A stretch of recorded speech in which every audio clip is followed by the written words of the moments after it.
wonder why. Grass only greener when it's fertilized.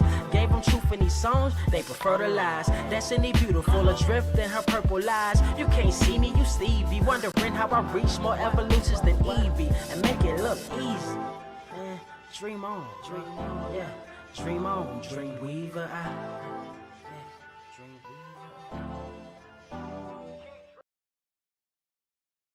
What is up, Earth's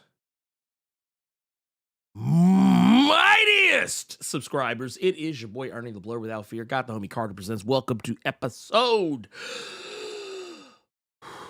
Wait for it. 339. God damn, dude. Of the Blerd Cave, the #1 comic book news stream in this or any other Earth in the multiverse. You can find not just here, but also you can find us on Spotify. You can find us on Amazon, Timbuktu, pretty much anywhere good podcasts may be found. Anyway, if you do, make sure you leave us a rating so we can find more viewers, listeners, what have you, like yourself. We got a lot to talk about today, Carter. But first, before we get into all that, man, how you doing, pimp? I'm good. I want to ask you a question. I said I wanted to ask this question before we got into the swing of things. I want to see if you would agree or disagree. First thing I want to say, there is a certain thing you all see behind me that we talked about on the Blerd Cave calendar not 1 or 2 weeks ago. I wonder if y'all got yours. I wonder if you got yours.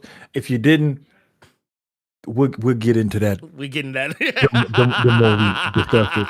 But I was reading an article, and it was talking about the 10 most underhated comic arcs that are a literal waste of time.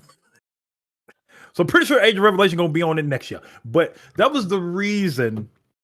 That was what made me want to read this article, was just thinking about the Age of Revelation of it all. But okay. The 10 most underhated comic arcs that are a literal waste of time. I want to see if you agree with some of these, okay? Okay, try me. I'm going to try to keep this as fast as possible so we can stay good on time and we ain't here full house. So, number 10, underhated comic arcs that are a literal waste of time. Number 10, Avengers Disassembled. Do you agree or disagree? I mean, without Avengers Disassembled, you don't get House of M. So I would be willing to disagree. Okay. Number 9, Heroes in Crisis. Yeah, I can agree with that. Okay. Not for the reasons that they probably have, but yes. What do they have?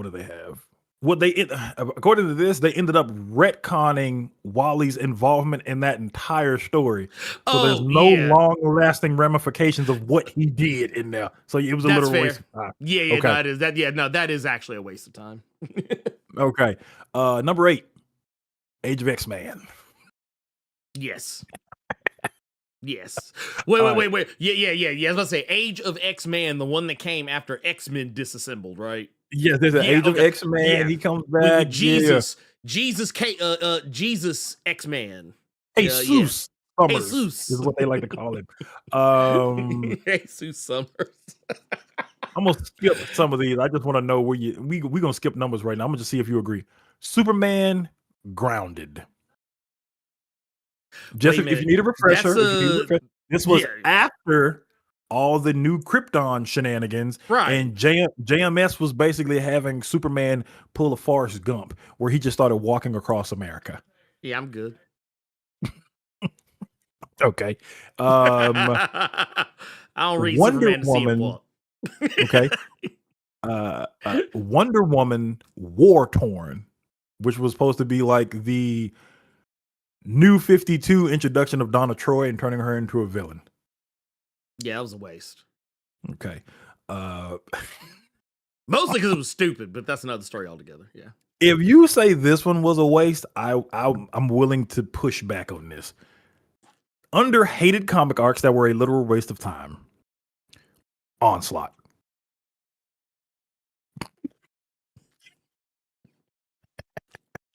I mean, it was a waste of time to read, but yeah. All right. I won't say that it didn't have implications, but like in terms of if we're talking about like a waste of time and like, man, dude, this is not good. Don't waste your time. I would be like, yes, I 100% agree. If you want to talk about something that you read, regardless of whether you enjoyed it or not, but like you're like, man, but I feel like this doesn't matter. I mean, I'll say this much. Who still talks about Onslaught outside of it, like the cool factor of the character? Like, I don't think people that really. Yeah. People that still play Marvel vs. Capcom 1. All right. That's it. Yeah. This is the 3. Now, these are the 3 most underhated that were literal waste of time. Number 3. Dark Crisis.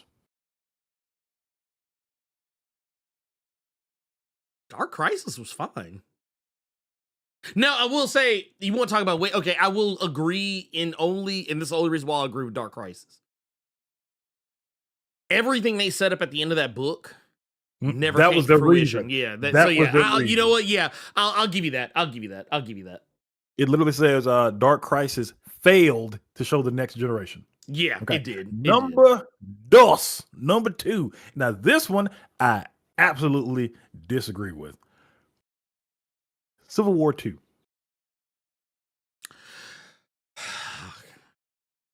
I don't think that it's underhated. I think everybody unanimously. I think it's overhated. Yeah. I'm about to say, okay, I was waiting. I was like, underhated? Like, because here's the thing. I don't think Civil War 2 is underhated. I think it's overhated, as a matter of fact. Mm-hmm. I mean, I think Civil War 2 is bad, but, like, I don't think that it's, like, the worst. Like, okay, there are worse fucking comics that exist in this world that involve Captain Marvel, and it's not Civil War 2. Avengers number 200 is right there. It is right there. But it's comic arcs. That was an arc. Oh. That was, I mean, it was, I mean, I guess if you want to, like, talk about in the traditional sense of, like, oh, like, was this a crossover event? I can kind of get your point, but this, like, Avengers 200 came out in a time where crossover events weren't really a thing. Not like the way we know them today, but I mean, it was a thing that started, like, before Avengers 200, like in, like, the 180s, 190s, and then rolled up to 200. And that's why, but yeah, no, I want to hear, I want to see what the last one is. Because I know it's got to be some wild shit. I do agree with Civil War 2 being a waste of time because we ain't seen nothing from that little Inhuman that was telling the future, but he wasn't, and had Captain Marvel acting like a whole jackass for what? Anyway, the only thing we got, the only thing we got out of that? What's that? All black. That's all we got. Like, all black. That was all we got. The whole, like, all the Thor shit, they paid that shit off and not much of anything else. Okay. The number 1 underhated that was a literal waste of time. Green Lantern Godhead. This was during the New 52, Green Lantern Corps having a crossover with the new gods, making them bad. Yeah. Okay. See, so I'm gonna tell you why I can't agree or disagree. Okay. I was not reading Green Lantern at that time. Gotcha. But here's what I'm gonna do, because I considering how little we see of the new gods nowadays, outside of a series here or there every once in a generation, I'm gonna say it was big fat waste of time. Just based on that, and nothing else. Okay. That was nice. This is just a public service announcement, real quick. I just want to. This is just a public service announcement because somebody asked me, and I feel like y'all are gonna ask in the chat. I'm gonna say it again, even though I've said it before. The Ultimate Impact, the Reborn, because there's a bunch of y'all still running around here. It's like I told them to. I told y'all they was gonna continue the Ultimate Universe. They ain't. I don't need y'all to hold on to Ultimate Impact. I don't need y'all to hold on to that thinking the Ultimates and Ultimate Spider-Man and all them is going to keep going. No, it ain't. That's literally just about. Fallout. It ain't even the fall. It ain't even the fallout of Ultimate Universe, really. It's the fallout of Ultimate Spider-Man Incursion that nobody really just read like that. That That's shit fair. Thursday came and went. It's all that about. It's just about them origin boxes, big dog. That's So I know that you really holding on it. to the fact that, ooh, that mean we getting more. Y'all ain't. AIN apostrophe T ain't. You're not. No. No. That yeah, it's I think we need to calm down. Don't let that solicit fool you. Please, I beg you, I implore you, do not let that shit fool you. But here's yeah. Oh no, go ahead. I was just gonna say, I don't want y'all to get your hopes up for no reason and then complain when it wasn't what you wanted, even though they never said it was what you wanted. I just don't want y'all doing that whole You know thing what they in gonna the do? comments. You What? know what they gonna do? Like when they finally get the book and they see it ain't what they thought it was, and then Yeah. we say, "Hey, so what you think about that book that you thought was gonna be one thing and wasn't?" They gonna do this shit. Pocket sand. They gonna do that shit right there like that. They gonna do that shit because they know they'd have been caught. So let me ask you this there, Ernie, 'cause I just say a comment about it. Do you think that Doomsday Clock is a underhated story arc that was a literal waste of time? I feel can see Dr. Manhattan whoop everybody. Yeah. Justice League. And it was like, the thing is, you know, okay, so that was kind of like the good and the bad of Doomsday Clock. Okay. Is that I don't think people really understood how powerful Dr. Manhattan was. Like, I don't think people really fully got a grasp of how powerful Dr. Manhattan was from Watchmen. So anyone who wanted to see Dr. Manhattan fight anyone in the DC universe, it was like, well, yeah, this is exactly how it would go, because that motherfucker is broken. Mm-hmm. I He think wasn't people made didn't to fight think- other people. Like, that was kind of the whole point of his character, is that he was effectively he was a living, walking nuclear warhead that America could just drop wherever they wanted and completely, like, I don't think people understood the commentary that when you remember how in the book, and you can go by the movie too, because they do it in there too, when they had Dr. Manhattan walking in giant man form and just disintegrating people in Vietnam. They had soldiers on the ground, if for no other reason than optics. None of them sold the comedian. Okay, you want to talk about big fat waste of time? The comedian's arc in Vietnam, because he didn't even need to be there. He needed to be in Vietnam. Dr. Manhattan literally had that shit. He just walked by, just disintegrate.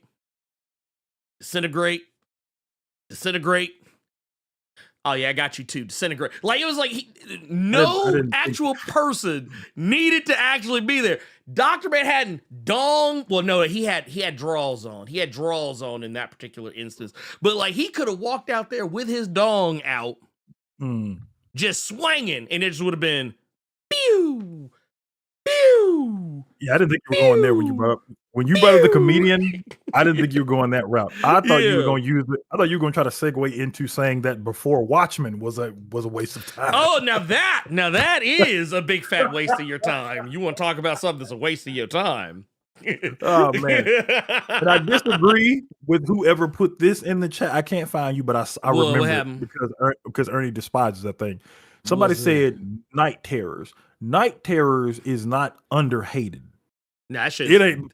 It's getting the just right amount of hate. Yeah, that is the most well-seasoned comic story event of hate I have ever seen. That shit is perfectly seasoned with hate. Oh, it is immaculately seasoned with hate. Dude, so no, I disagree the bone. Look, fall off the bone, hate. Yeah. I disagree with that. Yeah, That shit, no, it's an appropriate amount. I tell you what, you know what? Here, I'll give you one. I think I can give you one. One I think that is I think it's underhated. And it's a recent one. It's a recent one. Let me hear. And that's Blood Hunt. I don't think Blood Hunt gets enough smoke. I don't think Blood Hunt to me. I still encounter folks like, oh man, I enjoy Blood Hunt. Blood Hunt was cold. Nah, it wasn't cold. If by cold you mean in the original vernacular that it is not warm, then yes. You know, I will concede ground on Inhumans versus X-Men. I do think that is I think that's a big fat waste of time. I do think that's a big fat waste of time. You know what? I think you just helped me do something today because I didn't plan on going to that comic shop, but they accept books on Saturdays. Mm-hmm. If you want to like trade them in, yes, my comic shop actually works kind of like GameStop. Yeah, I'm taking Blood Hunt. Only only less scummy. Yeah, I'm taking Blood Hunt up there. I'm gonna take something that's actually gonna shock you. I'm taking Blood Hunt up there. I'm taking that Captain America by Nick Spencer up there. What? It's that. It's that article I read, dude. Looking at it different, it made me look at that differently, and it actually put it in my head clearer. Of what we got versus, and I don't know how true that is of what Nick Spencer was going to actually do, because I've seen conflicting things about how he was actually going to end that story, but Marvel pushed back on it because of all the backlash they were getting with Hydra Cap. So I don't know how true that is, because all I see is trust me, bro, kind of people's responses on that. No, 100%. But just reading that article I had sent you, like that was like a month ago, and I just keep looking at it on my shelf and knowing just how it ends with everything, I'm like, nah, I don't. Nah. You know what, man? You are kind of having a similar experience as I had last night. Well. So a few days ago, some of you who are familiar with the Nerds of Culture live stream, you are probably familiar with a former co-host, Cypher. Mm-hmm. And the other day, Cypher, Robo, and I were having a little chit chat, and for whatever reason, we got on that's what it was. We got on the topic of that new game Hideo Kojima has coming out. What's it called? OD or whatever it is. Oh, okay. It's supposed to be like a spiritual successor to PT, basically. Oh, like okay. The game where we just see everybody's faces, so he knows a lot of famous people. Okay. So I've always kind of had sus, a sus label for Hideo Kojima for a number of reasons. Really? Oh yeah, 100% for misogyny first and foremost, but but on the slick for racism. And I never really could put my finger exactly on why. And then, so we were talking about the OD, and I said, yeah, you know, as much as I'm a horror guy, I'm probably going to skip it. I said, unless someone buys that game and gifts it to me, I'll probably never play it. And Cypher was inquiring further, like, whoa, what did he do? And I was like, well, there's a number of things he's done. But I was like, you know, I was like, okay, well, for one, there's all the sus shit that's in his Metal Gear games, as well as his Police Knots game. I don't know if you ever have like seen Police. It's that game that actually they show it in the first Metal Gear when Snake is talking to Otakon, like that for like I think like in the earlier part of the game. Well, there is rampant misogyny and all kinds of nasty nigga shit in that game. And nothing like, okay, I'll just say. So you don't like it. hot girls, Blerd Without Fear? What's your problem with Quiet? No, my problem. She's not wearing clothes because she got like a fish gill body. She got to absorb the moisture. What's your problem, man? No, my problem is in Police Knots. There's a part where the one Negro in the game, really, I guess who is obviously a Negro, you basically hit on his child in front of him and talking about how tasty she looks. I've never heard of this. It's fucking disgusting. Yeah, it's fucking disgusting. That said, to get away from that, I've always had sus vibes about him with racism, and I can't find it anymore, which makes me wonder if he took it down. But not too terribly long ago, Hideo Kojima did talk some shit about Ironheart, and it seemed racially coded. Like, it seemed kind of racially charged, what he had to say about it. But getting beyond that, everything you can find is in... matter of fact, here, I'm gonna show you something. This, you guys are, I'm not gonna show you the entire Discord chat because we were talking about some spicy shit, so I don't want y'all to think less of me. But I will show you the part that was my piece of it. So I'm gonna share this, and I want to see what you guys think. I was watching this video. And this is, and we were talking about why I'm suddenly no longer on the bandwagon. Well, here's why. I was watching a video by another content creator that I found really enjoyable. It's by a guy named Metal Gear Lorekeeper. Some of you probably are already familiar with this person. But he made a video called A Disturbing History of Racism and Misogyny. And it's like a 35-minute long video, and I was locked in for that whole 35 minutes. But in the video, he brings up something, and it's something I never thought about before. Maybe because I wasn't paying attention.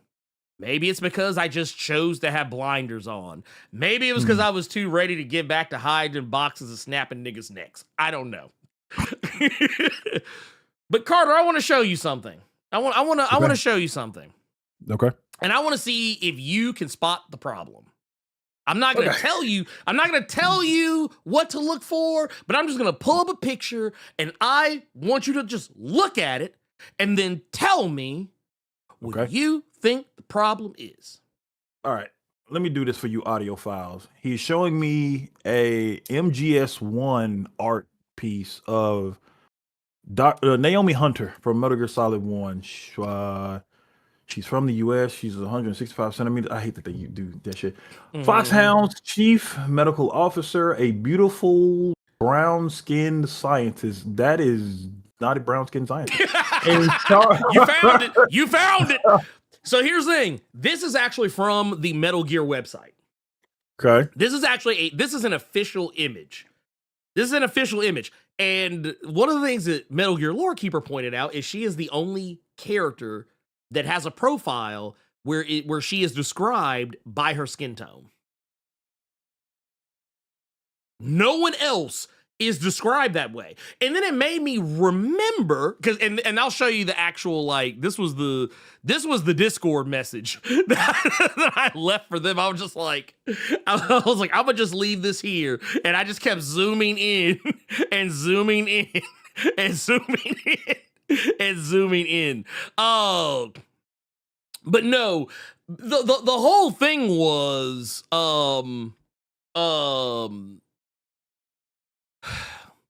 basically, because you remember her story, right? That, like, I guess, like, she didn't know who her father was or anything like that. Yeah. She, like, grew up on street shit like that. But here's the thing: he specifically showed the point where she talks about how, remember, she lived in Zimbabwe. They say she's from the United States, but she's actually from Zimbabwe. That's where she was born. And it's like, Zimbabwe is... That's a whole Negro country. That's a whole Negro nation. And the thing is, she never assumed that she was, half black or African. She assumed she was half Indian. That was her assumption. But yeah, that's and that wasn't it. They also dug into Raiden's punk ass because, if you remember, Raiden is from Liberia, a country that has its own set of problems and racist history. But they were talking about how, they were talking about how Raiden, because where Liberia is, that's a whole at the time that they made Metal Gear 2. Liberia was a 99% African country, and that's me being generous and saying that it was only 99%. Yeah. Why? And also the fact they called him the White Devil, which also just kind of, he was a blonde hair, blue eyed white devil living in Liberia. He could have literally been from anywhere. There was nothing about him. Like, he didn't even have an accent that would have given away that he was from Liberia. He sounded like he was from fucking California. Only thing I remember about writing is he was some kind of little like child soldier and had gotten indoctrinated, and they called him Jack. They called him Jack the Ripper. That's all I remember about writing. They called him Jack the Ripper, and they also called him White Devil. Yeah. Okay. But here's the fucked up part about that.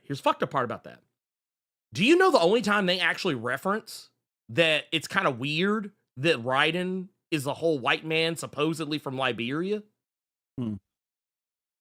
Revengeance. There's a part where one of the bosses you fight, she literally refers to him as, like what was it? I can't remember exactly what she said, but she basically says something to the tune of, you don't look like you should be from Liberia. It was like something along to like that effect. And it's the only time it's ever really referenced. But the thing is, because Kojima didn't work on that fucking game, nobody really considers it canon. So at least not his fanboys, not the cult of Kojima. They don't consider it canon, so it's kind of funny. But no, yeah, going through that whole pause. But how? Because it takes place after Gun of the Patriots. It does, but thing is, Kojima Sonny is in Revengeance. What? Yeah, well, no, but the thing is, Kojima for the longest time he didn't recognize that game because it wasn't really like his thing. You're just kind of like, whatever. But it's totally, y'all can't say it ain't. Well, you know, the thing is, it's the, yeah, anyway. Oh, and then don't get me started on Paz, the whole white woman from Costa Rica. Anyway, that's another story altogether. But yes, the more I thought, and then I never thought about this before a day in my life, but Decoy Octopus, he's canceled. Decoy Octopus is canceled because that is totally him putting on blackface. He put on blackface to pretend to be the DARPA chief, so he got to go. Lord. But no, he also pointed out a bunch of other like weird things that Kojima had done, like from a racial standpoint, and then like people try to defend him and say, oh, he's from Japan, he doesn't know any better. It's like, no, he knows better because they literally have allegories for and commentary on American racism in the Metal Gear games, because that was the other thing. The Metal Gear games aren't marketed the same way in Japan as they are here. They're actually more marketed towards us than they are to his own audience. So I was like, yeah. So basically, all that was a native saying, I don't really fuck with Hideo Kojima no more. So there you go. One thing I do want to bring up, just to bring this more, I guess, lighthearted and positive. Yes. A fan of ours, friend of the channel, Yes. DC writer, brother by the name of Dorado Quick. Yes. I saw he followed me on IG recently, and he's been talking about this story that he was working on for DC. And I guess DC is trying to have their cake and eat it too. So we're gonna do a book for the for the African American community. We got to go, for the African American. You said it right. You said it right. No, you said it right. And for the Love Island Valentine's Day crowd. So DC came up with this book this week. It's called DC's Supergirl Next Door. Yeah, it's literally just a Valentine's Day like one shot, and I thought it was very strange that they called it Supergirl's Next Door or Supergirl Next Door. Yeah, Supergirl Next Door. Yeah, but there's only one story with Supergirl in the whole fucking thing. You can't make that shit up. But Dorado Quick, he does have a story in that one shot about Jake Garrick called Running on Love. And I said, you know what? Fuck it. He's clearly a fan of ours. Let me read. He said he had never written like a story like that before, and he named off like several like slow jams and R&B songs that he took some inspiration from. So I said, you know what? Fuck it. Let me give this story a try. And again, it's about Jay Garrick. And Ernie, I like that little last story. That was a nice story. It's a cute little story. Spoilers for the story, yeah. so I can tell the audience. White Devil is a pretty cool nickname, though. Not gonna lie, you are insane. Yeah, Okay, nasty work. so That is nasty work. so Lord Jay have Garrick. mercy. The whole thing starts with Jay Garrick. He was in the middle of running and got tripped up, and he's fighting a villain by the name of Dr. Elemental. And in the process of him fighting Dr. Elemental, you see that he has movie tickets in his hand. And we basically go through this whole thing of him remembering his wife and remembering when they first met, when he got hit with the powers that gave him the speed force, when him and his wife Judy or Joan, excuse me, when he and his wife Joan got married, when the JSA was formed, when the JSA got disbanded, when he and his wife couldn't have kids, and it looked like it was complications because of his powers. We get the well-known image of Jay Garrick on one side, the Flash on the other side. Yeah, we Flash get that of first Two meeting, Worlds, and it's basically a story of how his wife has always been there, ride or die, with him, and how it looked like he could finally retire and sit down during New 52, but then the JSA got reformed again, and now he is looked at as like the patriarch of the Flash family. So even though they couldn't have kids,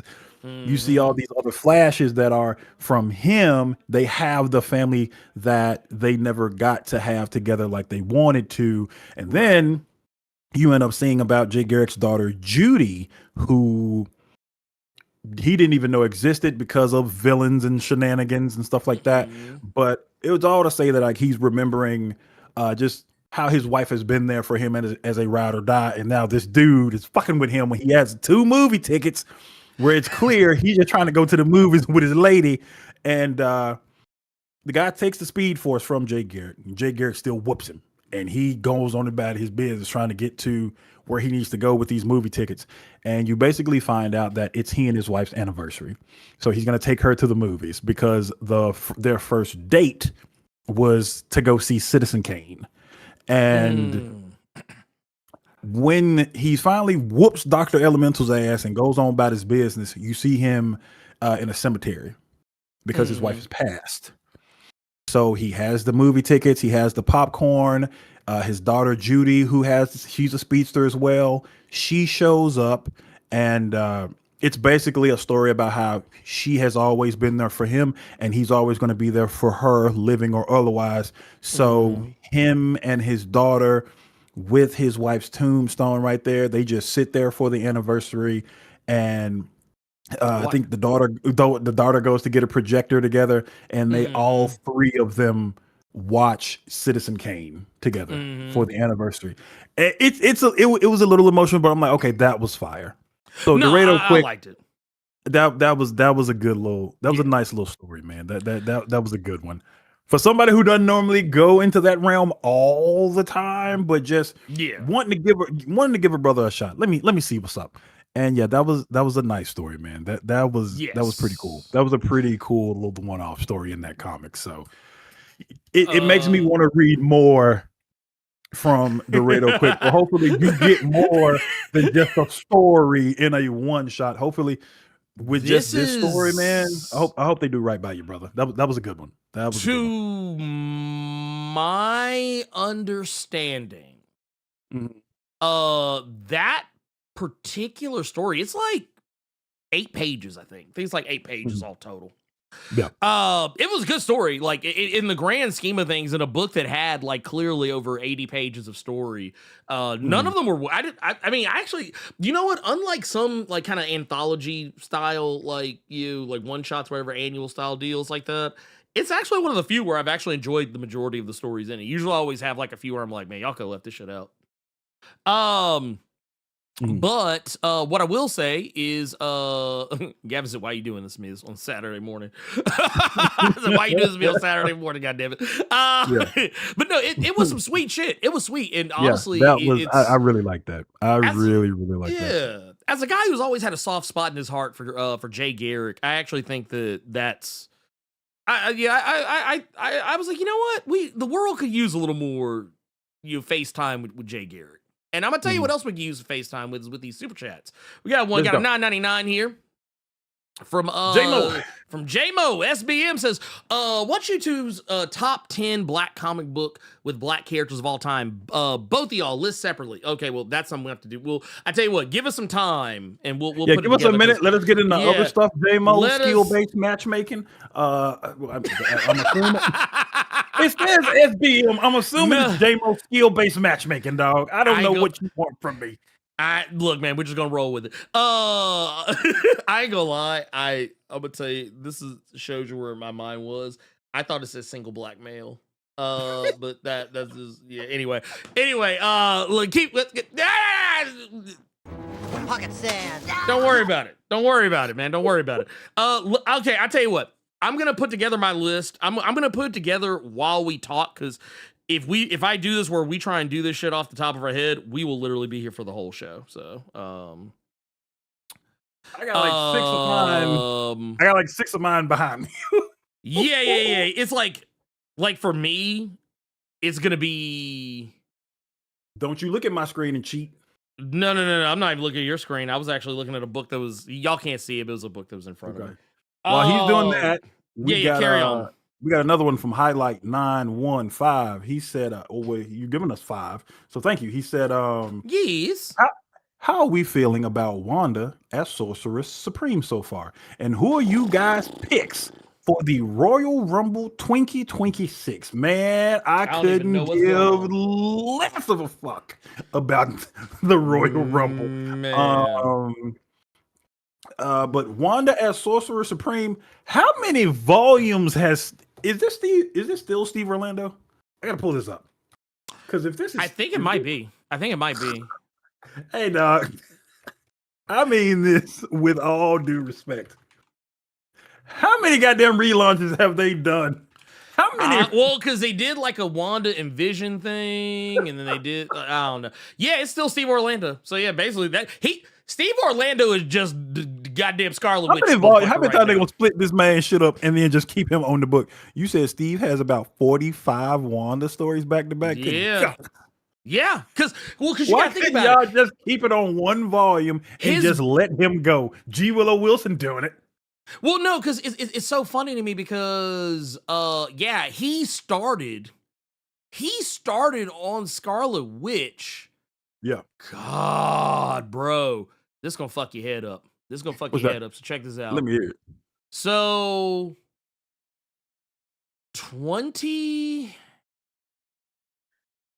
So it was in 2023 when everything kind of first started getting kicked off, and he came back to the shit. Yeah. Scarlet Witch ran for a good little bit, and then like I said, it got started relaunched after Trial of Magneto. Yeah, and just kept going because it was literally right after she was resurrected, it was insane. Yeah, just kind of wild how that was going on. It was like probably one of the few good things that was not X-Men related that came out of But that is so confusing. That's so to keep relaunching it, but you keep the writer on the book, so he just gonna continue the goddamn story he been doing. Yeah, that is so strange. It is what it is at that point. I accept it for what it is. But to take back to the question, to get back to the question, man, look. Uh-oh. You are gonna be okay. So we're talking about 10 here. I'm gonna pull it back up because I think I still have it. Yeah, here it is. Top 10 black comic books with black characters. So I would be remiss if I did not put the most recent Storm series front and center. I would. Okay. I feel like I would be well and out of pocket. I would also put the Ta-Nehisi Coates Black Panther. I would put the Ta-Nehisi Coates Black Panther in there. I would also say the series I've talked about a lot recently, Roots of Madness. That's Stephanie Williams right there. Philadelphia is kind of an obvious one. I feel like it's an obvious one. I don't know. Maybe it's not to a lot of people. Yeah. These are in no particular order, by the way. Just putting that out there. Ianu, Child of Wonder, which we've talked about before. Also, animated series you should be watching if you're not already. Bitterroot is another. I mean, that I feel like that's a duh. Yeah. Like, is that should even.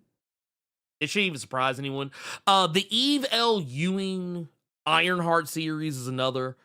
Okay. Incognegro, which I've talked about on the channel before. Real quick.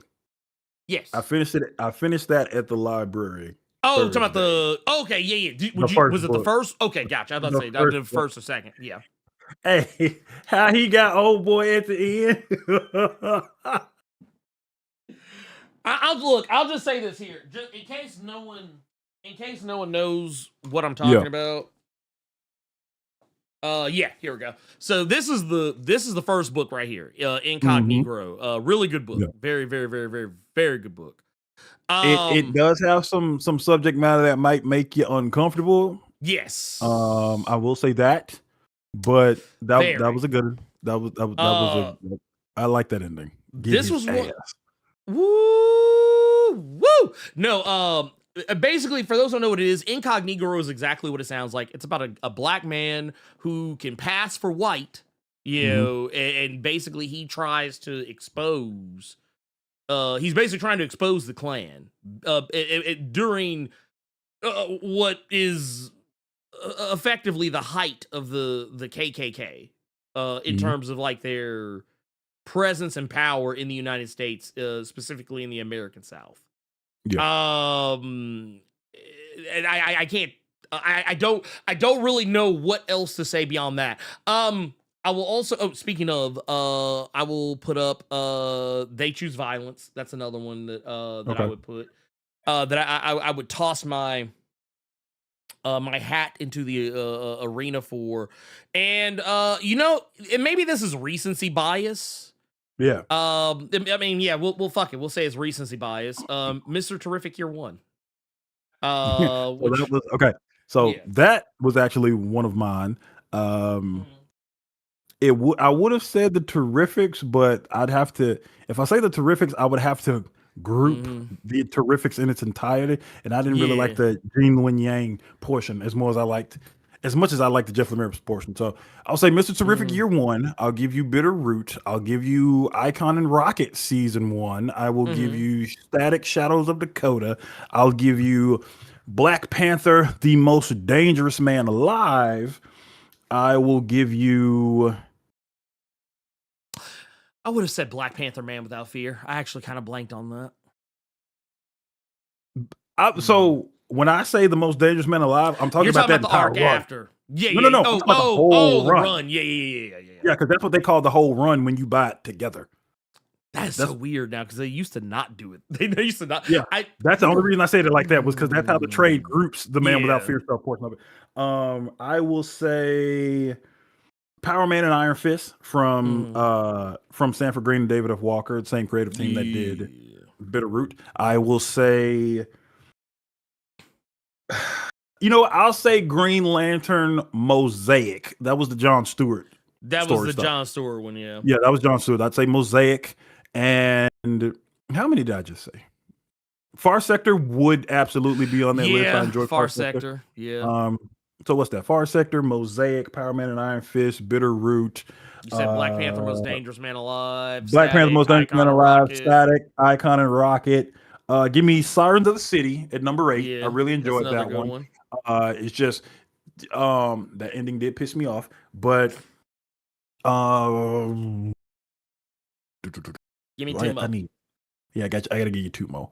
Oh shit. Well, there's 9. Mr. Terrific Year 1, because I said that one as well. So I gotta give you one more. I gotta give you one more. I'm looking on my shelf right now. Oh shit, Farmhand. Oh, boom. Yeah, duh. Boom. I'm actually shocked that didn't come up sooner. Also, you are correct, LL Melvin. Black History is every month. God damn it. Thank you for that $2 super chat. We appreciate you. Thank you. It's something I often try to tell people, but people don't want to listen to me. They think that I'm reaching. They think that I'm making shit up. I'm always being shut told that I'm. What was it? What was the most common thing that I was told this week? That it's not What's that that? deep. I was told that it's not that deep, Carter. Hmm. It's not that deep. Don't you know? It's not that deep. Well, I got something. You know what? I got something to say to the it's not that deep crowd. Hmm. I hope to see you real soon because I have something to say to y'all. Oh, y'all have just given me ideas for more content. Okay, so Mm-hmm. we've also got Yep. some more here. We've got bam, here we go. We got highlight 915 says, how we feeling about no, We already answered that. we did that one already. You're looking at Antonio Logan. We're looking at next. Antonio. That's what it was. Yeah, Antonio said, I just finished Wonder Man. It was some really good acting. What do you guys think of it? Well, I've already said my piece on it. I loved it. I'm not gonna go any further than that. It was fantastic. What more can I say? Carter, did you get a chance to finish Wonder Man? First half, yes. And then I went back to reading books that I have. So the only reason I have not finished the second half is because I've been reading Darwin Cook's Catwoman stuff. I'm enjoying it so far. I do like that. This goes back to a conversation that you and I had several episodes ago of not feeling like a Marvel show because of just everything around it. So I like the freshness of it for sure. I will say that first episode, and this I told Ernie this, and I would have been right there with them directors and getting Simon Williams the fuck out of my face. In that first episode, bro, you supposed to all this extra shit you add and to do that. Then when he told Slattery, like, that's not my process. I'm trying my best not to curse as much this year. Nigga, what process? You ain't got no job. You remember what old girl said? All you had to do was just lay in the blood. You know what I'm saying? You just lay in the blood, be done with it. Goddamn. But after getting past that, I did really I'm enjoying where I'm at right now, so I can't wait to finish the second half. Even though the ending was already spoiled for me because that's what people on the internet do. They got to get them YouTube views real quick, so you could just be on YouTube. Hey, it's technically your fucking fault. So hey, since you watch Blerd Without Fear, maybe you'll like this. And then it's just Trevor Slattery as the Mandarin returns. I'm like, what kind of shit is this, bro? But well, yeah, it's like that, man, I'm enjoying it. I'm enjoying it. I compared it to this, and what I mean by that is, like I was telling people online, so it's kind of like watching Wonder Man reminds me of, when you go into the shop and you find a book and you're like, oh wow, okay, what's this? This is a okay, it's a little trade, little whatever, but it's not like traditional superhero cape shit. Mm-hmm. But it's like that. It's like that just awkward little trade where the people who made it, they were just trying to tell a story. It didn't really necessarily have anything to do with anything else. It kind of felt like its own little Show that again real quick, because full transparency. This is me being completely honest. I bought that book when it first came out. I had the single issues. Do you know the only reason that book got purchased was because of David Aja and that cover? Yeah. That was the only reason. Yeah. It just looked cool. I was high-key pissed that when I opened it, it did not look like that. But the story was so interesting and different to me, I wanted to continue reading it. So this is one of those cases where the covers, man, they get you. They get you. That's how you get. They get you. Well, and the thing is, it's like, Wonder Man is so, just like how this book is different from just about anything you'll ever read from Marvel. Wonder Man is different from just about anything you'll ever watch from Marvel Studios. It's the most and they have had some other I guess different things, but it's like this one was like the most different because it wasn't bogged down in trying to be a part of the multiverse. It wasn't bogged down in talking about Infinity Stones or teasing big bads. I mean, it kind of does tease a big bad, sort of, I guess. Yeah. But like, it's really just trying to tell a story about Simon Williams. That's it. Gotcha. Let me ask you a question, and you can tell me if this Go ahead, is shoot. and please tell me if this is not a fair question to ask. Mm-hmm. Do you think that Wonder Man is what She-Hulk was trying to be, or what it should have been? Let me say it like that, because you had the lawyer procedural stuff that, and because you see how this is about the Hollywood stuff. I see somebody in the chat bringing up like the studio and the franchise and stuff like that with this show. Do you think that that's She-Hulk should have kind of leaned into like the lawyer aspect of it, since the comic does that? I do think She-Hulk should have done that a little bit more. Mm-hmm. I also think that it should have leaned more into the fourth wall. I mean, it did a fair bit, but I feel like okay, I'm gonna say some things. This is controversial yet so brave to say. I think She-Hulk's it being not, I think it was like 9 episodes total, and it was about the same length of time. I feel like the issue that She-Hulk ran into is it did not have an effective usage of a bottle episode. And what I mean by that, you spoil. I'm not going to spoil anything about Wonder Man, but there is an episode, and I think it's the 4th episode actually. Yeah. Where the show kind of takes a step back after some major reveals. Yeah. And says, "Hey, here's this other story over here somewhere." Like, it actually felt like, honestly, it was an episode that kind of felt like it was almost like Werewolf by Night. It felt like it was like this little self-contained little thing. Like if they would have taken this episode and made it like they had just fuck Wonder Man, just forget Wonder Man exists. If they just released this episode by itself, I think people would be talking about it the same way that they talked about Werewolf by Night. Okay. You could have just released it as a special presentation, apropos of nothing. It wouldn't have fucking mattered. Okay. But no, like Wonder Man just had more effective usage of its runtime.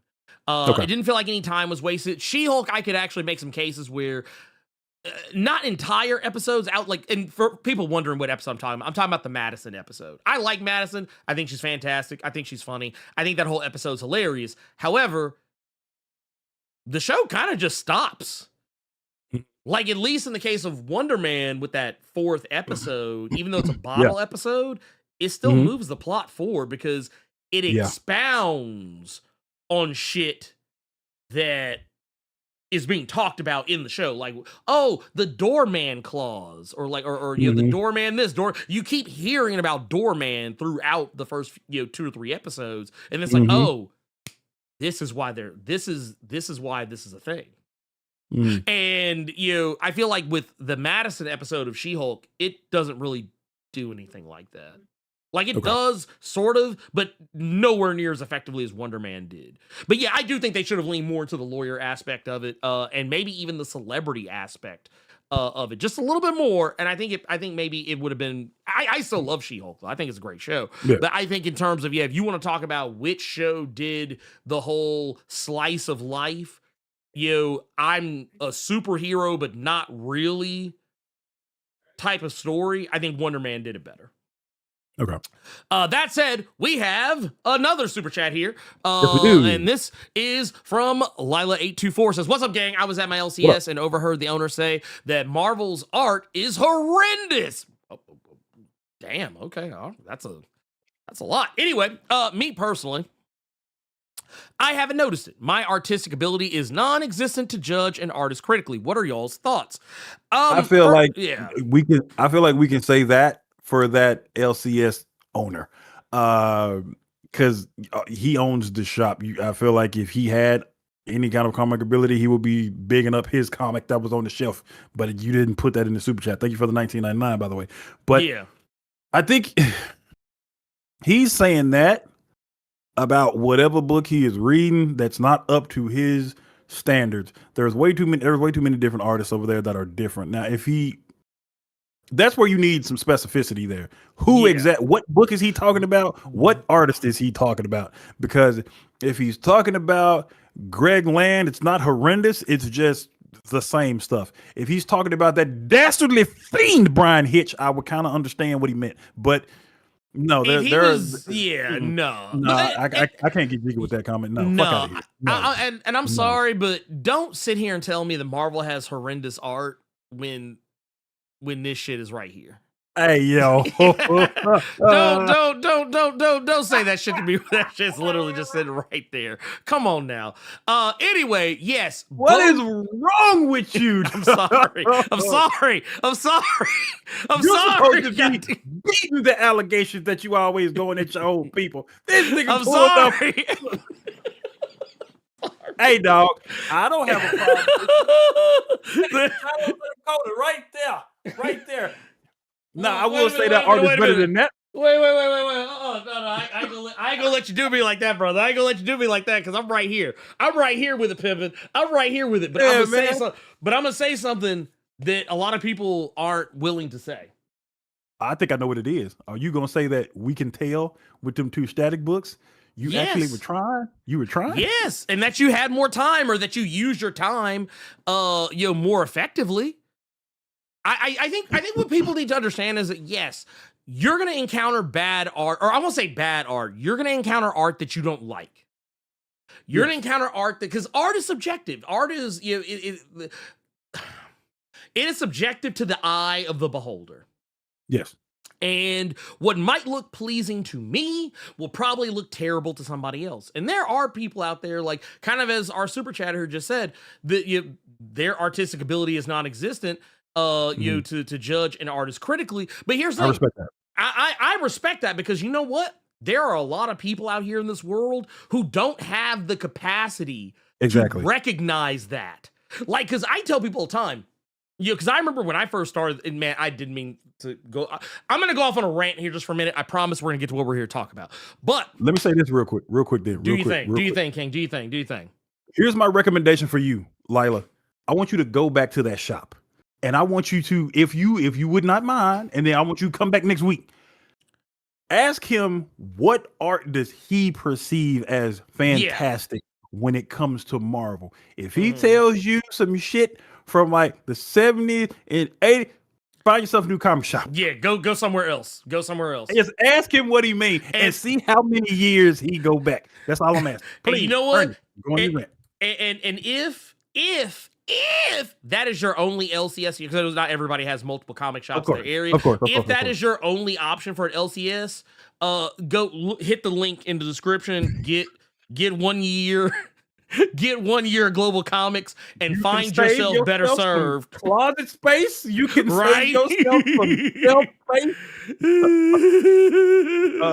You can get up in stock trays to get them heavily discounted to save some bread in your pocket. But just please. And see here, and I want to put this up. I want to put this up here because Gavin just said something. I think, and don't think I forgot about it, because you're gonna get what you asked for. But no, Gavin said that 99% of comic jobs start with an editor asking if you can fit your work into a specific time frame, and it's a conversation. It's not, here's the book, have this ready in 20 days. And that's something I think needs to be really talked about more, because I feel like people think, because I want to make sure that people don't think I'm being dismissive. When I say I don't think he used his time effectively, I'm not saying he wasn't given enough time. I mean, maybe he wasn't, but still, when you agree to a book, for those who don't fully understand what Gavin is saying, you have to determine if you have the time to do the book before you agree to do the book. And I think it says a lot that Nick isn't doing the rest of the book. Because if you go look at the solicits, he's only listed as cover artist. I like that Gavin said 99%, because there is that 1% who can be like, here's the book, have this ready in 20 days. And that's why Greg Land still gets work. Because he can have a motherfucker done in 20 days, because he just want to trace over the shit he already done did. Now, he's like, please, Ernie, go back to your rant. My rant. Let me. Wow. Look, wait, that wasn't even a quick jab. That was like a little quick. boop, boop, boop, bop, with an elbow, like you snuck the elbow in. You snuck the elbow in. I saw that shit. But no, anyway, thank you, Lila, for that. 1999. Dun, dun, dun, dun, dun. Super chat. You thought I forgot about it. I didn't forget about you. But no, I'm going to go on a little bit of a rant here for a moment. Because I remember when I first started this channel, there would be so many people like, oh man, this art's awful. This art's awful. This art's awful. This art's horrendous. Oh my God, they've completely fallen off. This art is terrible. I don't know how anyone could like this art. This art's bad. This book looks like trash. And here's the thing.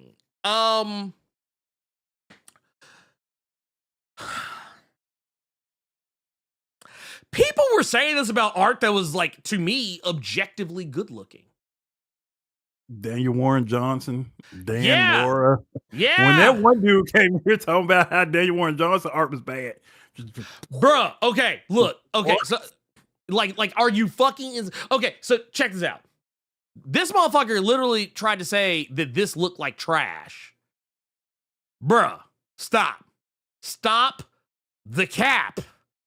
Stop the like I get it. You don't like how he draws. That's fine. But don't sit here and try and tell me that you think that it looks like trash. Don't look, because okay, here's the thing. People have this thing where they don't know how to use gray words. And what I mean by that is they prefer to use black and white words, which means to say they speak in extremes. That means something is either the greatest thing of all time or it's the worst thing that's ever happened in the history of ever. There's no in the middle. There's no like, oh, okay, kind of, or there's no nuance. It's just like, no. Greatest of all time, worst of all time. That's all people know, what to say on the internet a lot of the time. And it's why I often like it's kind of like, and maybe this is because, counseling, I think some people need counseling. I'm a person who has had counseling before, and, one of the things I learned from counseling is that oftentimes when people say things like always and never, what they actually mean is sometimes or not often. Like if someone says, oh, you always do this, you don't always do it. Not likely. It's probably more like you just do it a lot. Or like if you say, or if you say you never do, it's probably not really. Very rarely is it ever like, yeah, you actually never. It's like it's more like, yeah, you only do it every once in a while. Yeah, that I think people need to really. I think people really need to understand. Have some white words like fella, okie dokie, and buddy. Hey, buddy. But no, Heidi ho. No, I don't get how, like, I don't understand. I don't understand people that can look at art and say that this is bad, that, oh, this is terrible, or this isn't good. Like, okay, I remember, some times where I've looked at some art and I was like, that ain't for me. And that's fair. Like, that's fair. There is such a thing as yeah. Okay, this right here, yeah. And you know what? I think that actually is something that should be talked about more. I'm laughing at you because I could just see you like reading, pulling something out. And then yeah, but here's the thing though. I'm an artist, and I will take the Pepsi challenge with a lot of other motherfucker shit. I will take the fucking Pepsi challenge with some other, like, there are artists I know I can't touch, but there are some artists out there that work for the big two that I'd be like, I could get your ass. Like, come on, I could eat your ass up. But I'm just like, you just scrolling through. And just scroll, like. And you know what? You snooty bitch. I cannot. No. Okay, look. Man, I'm gonna tell you some shit. I don't know if I should say this on a hot mic. Don't do that. I don't know if I should say this on a hot mic. Let's keep it moving. Don't do that. No. I'm gonna be continue to have the interviews and the one-on-ones. Don't do that. You want to open yourself up to more interviews and one-on-ones. But you do that. Yes, no. That is fair. That's fair. But no, I will say one thing I have actually heard other artists say is that sometimes it's not them that's late, it's the writer that's late. Mm-hmm. And sometimes the writer can fuck up the schedule. And speaking to someone who is notoriously lazy when it comes to doing things that seem so simple, I totally get it. I totally fucking get it. You know how bad that would be, though, see, and I'm not trying to have this lag too long, but can you imagine? Hey man, Carter, where's the book, bro? We it's going on a year now. I mean, all my pages are done for the next 3 issues. And then they just gotta look at the writer real quick and just blow his whole spot up. My page has been done, big dog. Yeah, man. Hey, Blerd Without Fear, he said he's done 3 issues. What the fuck? And now you just wouldn't let that shit happen. Look, no. Real talk. Hey, yo. Real fucking talk. Real fucking talk. That would be this would be me. Wouldn't let that shit happen to me though. that would be me like a motherfucker. And here's the thing. Dude, case in point. So for research for a video, I've been going back and unfortunately having to go back and look at Rob Liefeld art. Well, before you do that, I want to do a super chat you missed, because before you talk about fucking Rob Liefeld and Youngblood, Highlight gave you 5 and said, Ernie, thank you for the Blood Squad 7 recommendation. Oh, yeah. You haven't steered us wrong. Well, thank you. I will say, Highlight, you were actually incorrect, because Ernie did not recommend Blood Squad 7. I recommended Blood Squad 7, but thank you for the 5. This dirty motherfucker here. Dirty motherfucker, goddammit. It was me, goddammit. I was the one. It was me. No, but you sounded like Vince right then. It was me, Austin. It was me, Austin, son of a bitch. Oh, son of a bitch. But yeah. Rob, you had to go back and look at Rob Liefeld. Why? Yeah, it's like, because it was for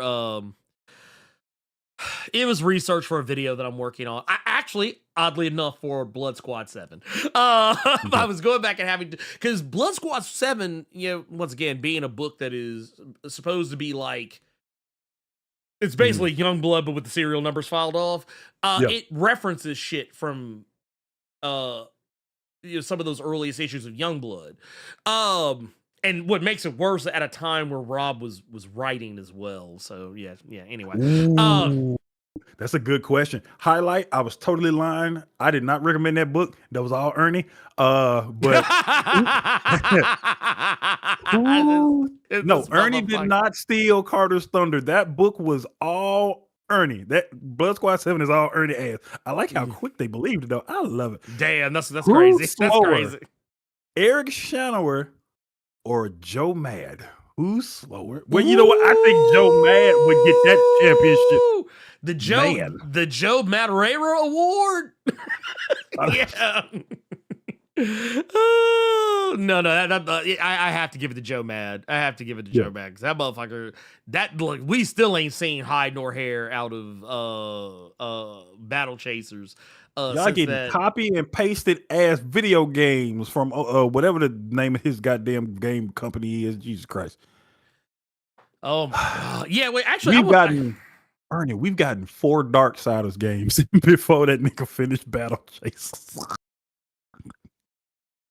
We got 4 Darksiders games and a League of Legends game that was just a copy and paste version of we got a 5th Darksiders game on the way, I think. We got a 5th one on the way. 5 Darksiders games, a Battle Chasers game, and a League of Legends game that was just a Battle Chasers game before anything to do. Yeah, bro, I don't know how y'all like him. I couldn't shake his hand. I couldn't take a selfie with him. Fuck out of here. Y'all are going to literally get GTA 6 before a new Battle Chasers. Damn. Like, you know what I feel like? I feel like Battle Chasers is the equivalent of Half-Life 3. Like, is this like it is the equivalent of Half-Life 3, GTA 6 is like, man, we got so and so before before Battle Chasers. But no, he just got a little distracted. No, he got a lot of is nuts. That's the white devil strikes again. That motherfucker, he got a little distracted. That is crazy. The Liberian white devil has struck. God damn it. No, actually, you know what, Gavin? I actually have something to tell you. You might be proud of me. I actually did a little research, and you're going to be so happy with me because I'm going to go ahead and spoil it.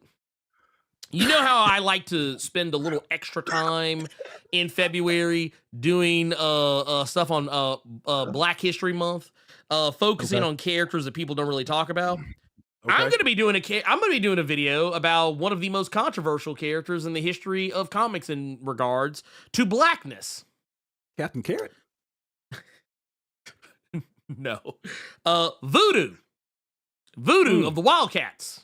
Mm-hmm. And because it's always kind of been controversial as whether she was actually black or not, and it is actually confirmed she is black, but it's how she is depicted.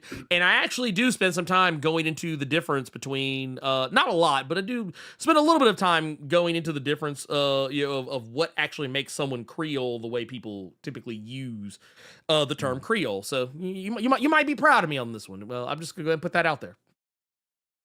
That said, let's get to yes, Tubes. Yes, it was. And I'm gonna tell you why. I'm gonna just show you an image. Let me give me a moment, because I didn't have this ready. But I promise you, I'm going somewhere with this. I promise you, I'm going somewhere with this. Because so basically what I did is I went through and tried to find as many old images and pictures and iconography and things of that nature. Okay, so I want y'all to be ready for this. I'm about to pull up an image. And what I want y'all to do, I want y'all to be ready. I want you to be ready. So, how many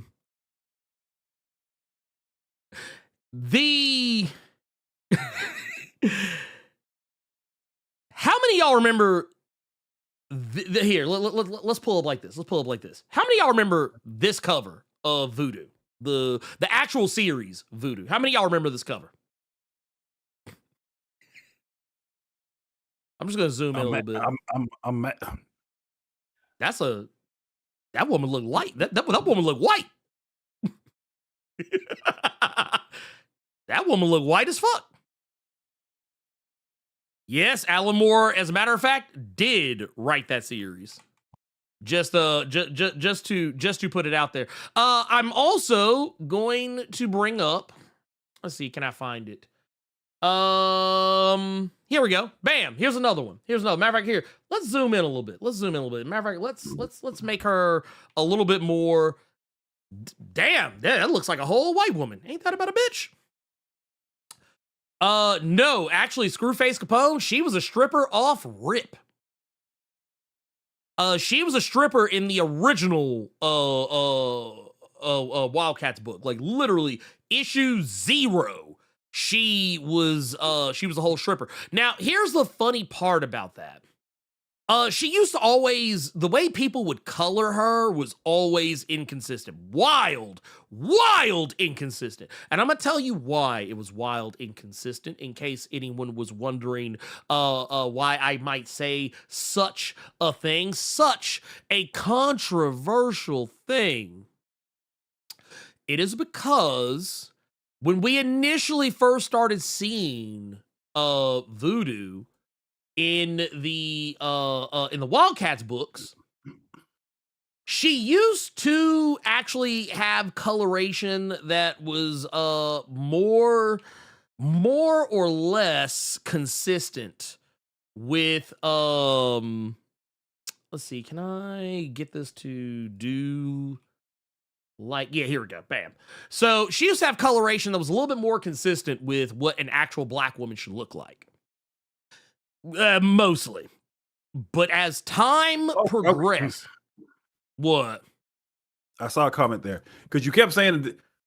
So I will say I disagree, but I couldn't actually put my finger on it because those previous covers you showed, I didn't see a white woman. I saw a little bit more like a light skinned black woman, but then I see a comment from somebody that said it looks like Lex Luthor in the Superman animated shit, and that's exactly what those covers look like to me. Oh, shut It looked like Lex Luthor from like the Justice League. So it looked like a light skinned black woman. So this is a sister. Yeah, this looks really. I like this. This looks really good. This was early days. Like I'm talking about, like when I say early days, I mean like the very beginning. But here's the thing. I want to now see Carter. I want to take you here because look here now. So that was drawn as a white woman. That's a white woman. That's a white woman. That is a white woman. And you know why? Because Jim Lee's women all look the same. I hate the previous image you showed because when you said that she was changed, because the previous image you had up, I really liked it. That looks cool. But it reminds me of talking about this one. This I really like how that looks. But then when I see the new 52 comment at the bottom, it reminds me of when Amanda Waller went from being a plus size, darker skinned black woman to a skinny, like light skin looking one. That's what that reminds me of. And I'm gonna help you out. Because I'm gonna go back to these previous ones because, like, I'm gonna show you right here. That's a white woman. I see it now. It was the second one. It was the second one. Where even that's this where one. I got, even that this one to me, it looked like the Lex Luthor from like the animated shit. The first one for sure. The first one, I agree with you on that one. Yeah, but you see the original in comparison to this. Now I see what you're talking about. When you show me, that's a white woman. This is a white woman. This is a whole white woman right here. This is a whole white woman. That's what. Anyway, I take also wait. Here's because this is what they used to do. So like here, she doesn't look black. She looks Latina right here. Like the way they did her, like you look at like the way they did her face. Well, also this is just the Jim Lee of it all. If we're just keeping it a buck. But like like the way they used to do voodoo back in the day. Oh, brother, she was. Matter of fact, here I got another one. Here. Okay. I'm gonna zoom this in because it could be a little problematic. Bam, right here. Look at this shit. That's voodoo yet again. Ernie, save images like that for the Patreon. I mean, I'm just saying. Look, that's a white woman. She looks like that is a Vampirella variant cover. Right? Like, what am I looking at, I'm just saying, dude. Like, I'm just saying.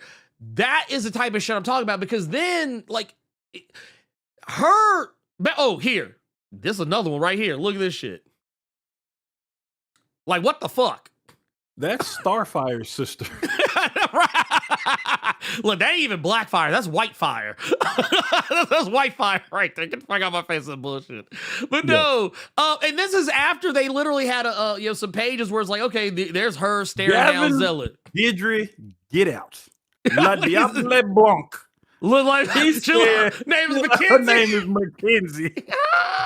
Blackfire meet White Snow. Damn, ain't that about a bitch? Oh man, that's voodoo. She looked like her name is Mackenzie. Look, who has the more inconsistent color, her or Monet? I would say Monet by a factor of 5. Monet. Because Monet. Because Monet used to be so all over the place. I was like, dude, I thought. Do you know there was a time when I was reading X Factor and I didn't know that was her? I thought it was a different Monet when she was in Cullen Bunn's Uncanny X-Men. I did not. I shit you not. I thought it was somebody that just took the title. Yeah, because she was darker skinned, and only other Monet I had ever seen was always this white woman. So yeah. That one caught me off guard for sure. Because I'm gonna show you some shit. And I'll because did you ever fuck with Peter David's X Factor? I was late to the party and I hadn't been able to finish all of it, but yes, I've read a nice little chunk of Peter David's X Factor. Can I show you something? Yeah. Who the fuck is that? I don't know who that is. Who That's is that? Monet. No.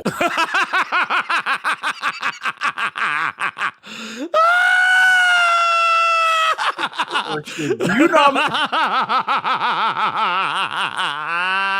dog. Oh God, yeah. So that's Talia al Ghul. What do you know? My ass was That going to say Damien that was mama, man. Celine. Do you know I was going to say that was Celine? I thought that was Celine. Yeah, no, that is yeah, that's no, that's Olivia Munn. Hey, here's the thing. In the book, she would be a little bit darker, but not by much. Like you, okay, so like you get into the book itself. There she is, right there. Like right here, like say she's still kind of she a little bit darker, but not by much. Not enough for my taste. Especially. Oh, here's another one. That's Jessica Jones. He said Jessica Jones. Stop. That's Jessica Jones. Lord, this man said Jessica Jones. Lord, have mercy. And no, here's the thing. The reason why I take such umbrage with it. The reason why I take so much umbrage with it is because of the fact that we've seen Monet with darker skin. We've seen it. We've lit her. Yeah, the Uncanny X-Men stuff I was bringing up with Color Bunny. Yeah. Krakoa, like, y'all make up your minds. Like this, I'm going to show y'all what she used to look like when she first hit the scene. Like that was what Monet used to look like. This, like she wasn't always like dark skin. She was like more like of a kind of like just medium brown. She was just brown. Went from Sally Richardson to Aubrey Plaza. Man, right? Man, why she look like she's supposed to be on Parks and Rec in that one John? Okay. Why? Look. I'm just gonna take it back. Is that Generation X? Is that your baby? Yeah. That was this right here. This is OG Generation X. OG. Okay. Triple OG. This is actually Generation X #1. Yeah. But no, I know we've gone so far afield, but we're actually talking. We're going to talk about it. Let's bring it back. I'm going to bring us back to brass tacks. And what I mean by that is, look, I love comics. I love the people who make them. Most of them. Some of them, it's debatable. Also, speaking of people, shout out to Grant Morrison. It's their birthday today. Saw them post about it earlier today. Yeah, but comics do not love us. They and as I think it was Jack Kirby that said this. Comics will break your heart. I was about to add a fucking to it, but I'll just say comics will break your heart.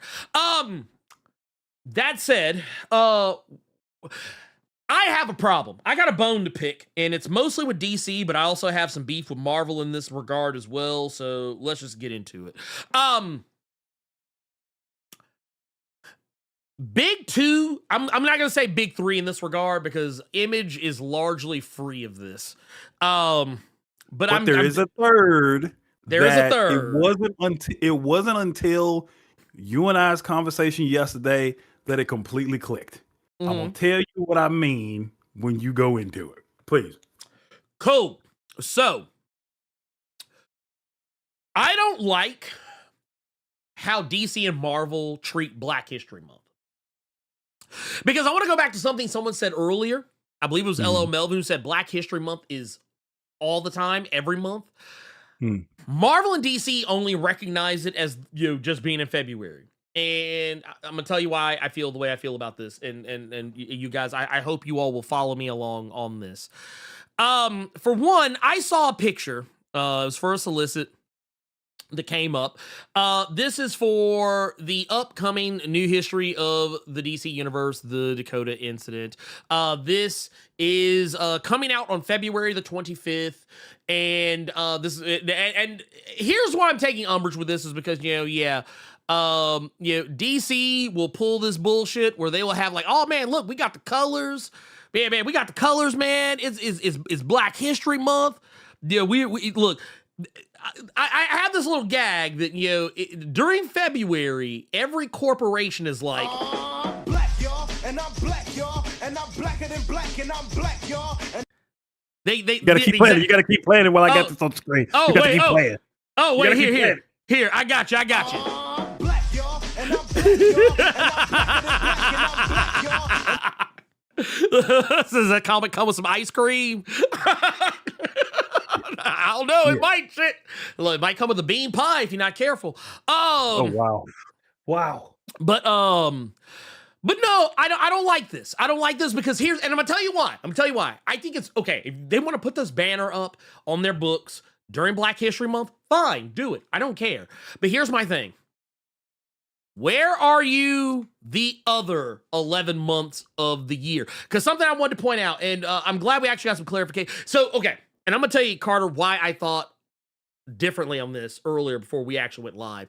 It was because it was never really ever made explicitly clear whether or not that Green Lantern War Journal series was an ongoing or if it was actually a limited series. There is actually some dispute about that. But whatever the case is, one of the last ongoing Black titles at DC, two, actually, I Am Batman and Green Lantern War Journal, one of which I believe ended in 2023, somewhere thereabouts in there. I'm gonna look that up for you. Wait, go ahead. Yeah. I Am Batman, I'm almost positive ended in 2023. Green Lantern War Journal ended in August of 2024. So by that metric, we're talking about 528 days since Green Lantern War Journal, which was the last Black Quotey Fingers ongoing series. I'm using Quotey Fingers for ongoing because I personally feel like it was more of a limited series. It had a definitive end, a very definitive end. It was a finite series, kind of in the same way that Poison Ivy was originally meant to be a finite and limited series, but became an ongoing. But that said, that's kind of why I almost don't want to count. I actually, you know what? I'm not going to count Green Lantern War Journal because, yes, it does have a very, very, very, very, very, very, very definitive end. And I think, actually, it was even announced as a 12-issue series. So that's the definition of a limited series in and of itself. So that's, yeah, you know what? That's how we're going to run with it. But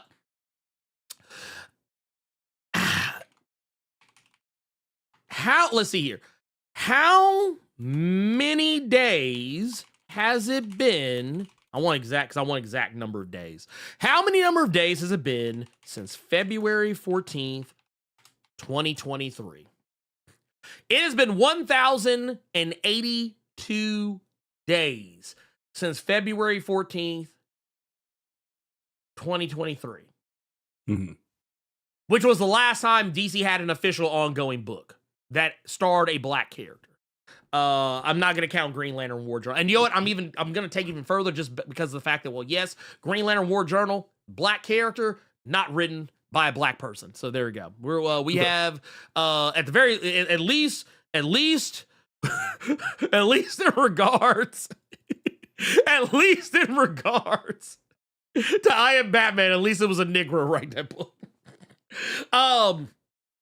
But yeah, so it's been over 1,000 days if we're keeping it a buck, by that metric. And we have not gotten another Black series. I can tell you what we have gotten, though. We have gotten miniseries. We've gotten one-shots. We got a Black Lightning miniseries, ran for 5 issues. We got a Mr. Terrific series that, Mr. Terrific Year 1, which ran for 6 issues.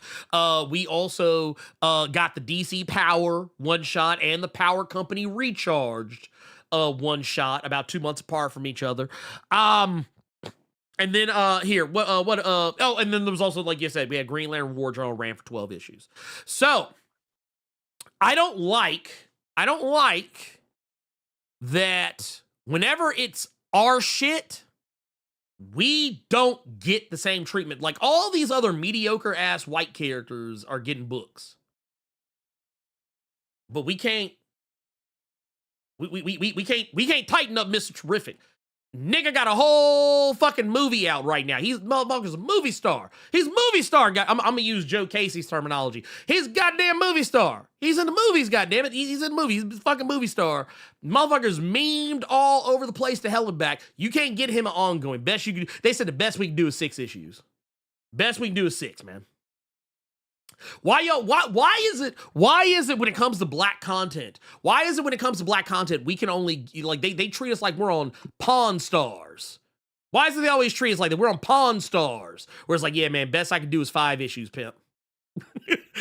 best I can do is a one shot. Hey Carter, I see you got a. I see you got a story right there. I see you got a story you want to tell. You wanted to do a story about Bloodwind. Yeah, you want to do a story about Bloodwind, the Black Magic Superman of DC Comics. But I tell you what, man. As much as we want to make this book, best I can give you is a one shot. You can get an anniversary special, or something like this. It's disgusting to me. And here's the thing, I appreciate this because at least this book is doing something for Milestone, because God knows that every other goddamn Milestone thing is just kind of on the back burner right now. And yeah, I'm pretty sure this might be part of the reason why some of that shit's been on the back burner, and that's whatever. Yeah, but here's the question is, what's going to happen after this? Because remember, y'all remember Power Company Recharged, right? It's like, hey, the power, like it was... Hold up, because I want to read it. Hold on, because this is the Power Company Recharge DC Power Rise of the Power Company hardcover that came out this week. $17.99 for this hardcover, and technically, it's only 3 issues in this hardcover. One of which has nothing to do with the Power Company and the Power Company Recharge. It was just a Josiah Power story having a conversation with Superman by Kurt Music. That ain't got nothing to do with this here. But the one thing I was tripping off of on the back of this hardcover. Correct me if I'm wrong. Correct me. I forgot I was muted. Correct me if I'm wrong. Was that Superman Josiah Power thing? Was it an older story? Yes. Okay, yeah. It was from the original Power Company then. Yeah, if it's the one I'm thinking about. It was from the original run of Power Company. So then... Yeah, Kurt Music and Keith Giffen. Yep. Yeah. Get the fuck out of my face with that bullshit. No, Don't even... No, DC Gavin, need to go somewhere. It is not $150. No, Gavin. But... No, you know what? I tell you what, let me ask you this. Does it have a bookmark ribbon? No. Does it have back matter? Yes, it has. Yeah, bruh, that's crazy. That's crazy. We get hold on. 1, that's 2, crazy. 3, 4. We get 5 pages of variant covers. That's the back matter for this. 5 pages. Man, get the fuck out of my face with that shit. Anyway, no. Here's my thing, because this is what I was gonna read for you. Oh, go ahead. Go ahead. This hardcover, this one right here, Rise of the Power Company says. Here, no, because I want this to have justice done. Okay. So now, here, sit tight. Okay. Talk to the people, Carter. Talk to them. Transition. So this bad boy right here just came out this week. DC Power, Rise of the Power Company, collects DC Power, Rise of the Power Company, and the Power Company Recharge #1, and an old ass Kurt Music, Keith Giffen story about Josiah Power from the original Power Company. That again ain't got nothing to do with this. But this says, witness the debut of a new team for a new era as the Power Company is reinvented with Black Lightning leading the charge, inspiring hope for a new generation. And we ain't seen nothing from them since this here. Yeah, see that is absolutely positively fucking disgusting to me. I'm just going to just keep it a buck with you. That is disgusting. And also I want to show you some nasty shit, Carter. You want to see some nasty shit? Do you want to know? Do you want us to show the people what's the last thing you see in that fucking Power Company Recharge one shot? The last piece of Power Company that we got? Please. I don't know when we'll be in touch. So for all you audiophiles, we got I Am Batman. We got Jace Fox talking to Josiah Power. He says he doesn't trust Josiah, but Josiah can contact him when it's a critical situation. Josiah Power says, excellent. We will be in touch. To where the last thing we see is we don't see the end. We see the beginning. Yes. Except there was no beginning. The beginning. Yeah, Elite just said the beginning of nothing. I'm sorry. I'm sick and tired of this shit. I'm sick and tired of DC Comics, Marvel, you too. Only wanting to talk about black shit when it's Black History Month or Juneteenth. You have to do better. Don't wait. Don't sit up here and fucking wait until Black History Month to decide you want to show off your black characters. Like, oh, wait. Hold the book till February. Here's the thing, because I'm going to show you some other bullshit here that I kind of find egregious as well. Because, as I said earlier, this motherfucker right here comes out February 25th. I actually know that for a fact. But also at the same time, we're going to be getting something else that I find incredibly egregious. It's like, okay, so now they're also going to be doing this. This is from Titans. This is from Titans number 31. It was a DCKO tie-in. Yeah, DCKO tie-in. But the basically what's going to be happening here is they're basically teasing for Titans number 32, all new Titans team. And notice the characters that are in the background here. You can see here Static. So, okay, Static is in there. Which, I saw a lot of people acting shocked that he was being treated as a Teen Titan. It's like, that's not the first time. He was a Teen Titan during, like, the New 52. I think a lot of people just forgot about it. And then also, there's Mr. Terrific's son, Fairplay. And it's like, so, and this issue does actually come out in February. Mind you. Now, here's my question. Where are those two motherfuckers going to be after February? I'll wait. Where are they going to be after February? What's happening after February? Can you give me a timeline on what is going to happen after February? Because I feel like you can't. And don't get me wrong. I think it's okay if you want to drop black books. If you want to kick off a black book in February, fine, whatever, I'll get over it. But I feel like you shouldn't just have to wait for that. Because case in point, another book that's going to be dropping, and this is where Marvel's about to catch some shrapnel here. I don't know if you knew this, Carter, but did you know when Storm, Earth's Mightiest Mutant, is going to debut? No. Well, it's funny. I actually have it right here. It's going to be debuting next week, beginning of February. I didn't know about Storm, but here's the funny one I did know about. Ooh, I want to know what this is. It's something you've already made a video on for the previous release of a certain Marvel comic. I know that the next issue of the Ultimates is going to be Luke Cage focused. And it's coming out this month. Yes.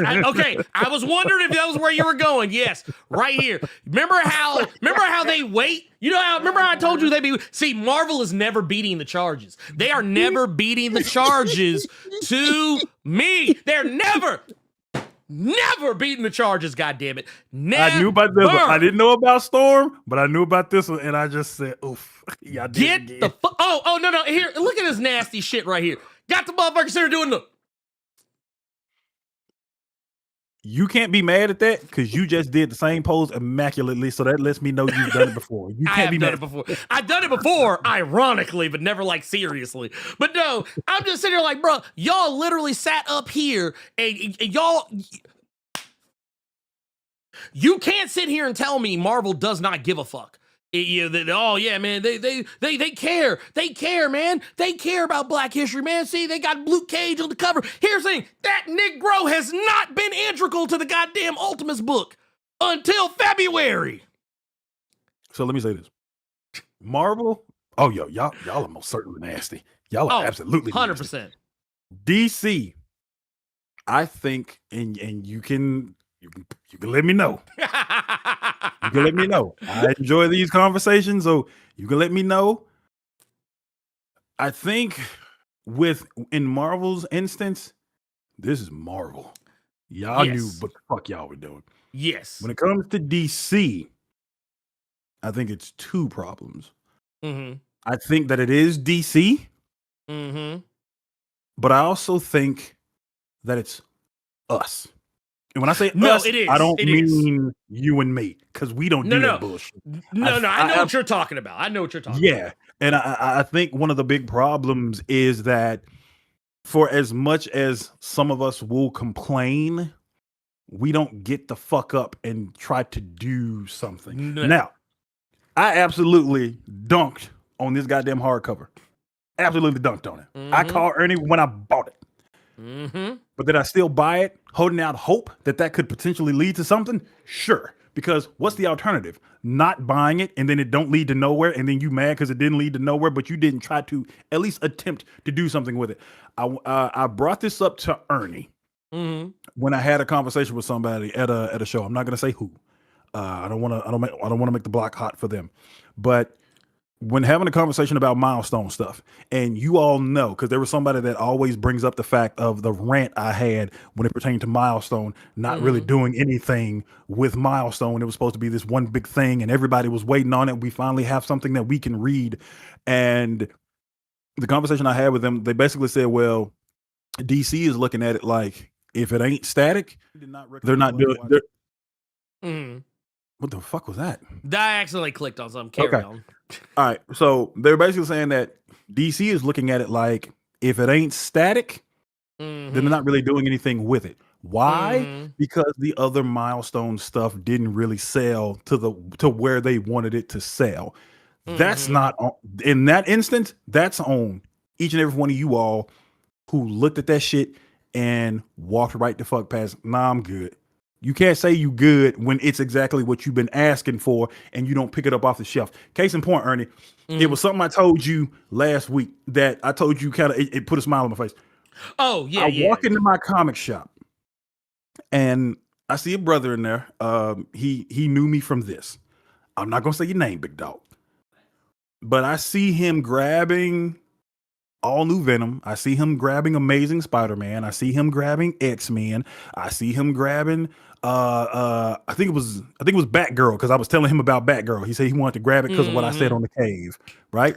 That's what he bought. Batgirl, X-Men, Spider-Man, right? There's an old white dude walking around with his baby in his arm. But it's one of them cases where you kind of make remarks about other people's parenting, like, that little boy too goddamn big to be in your arms. Let his ass walk. It was one of them cases. But Damn. old white dude walking around holding his kid.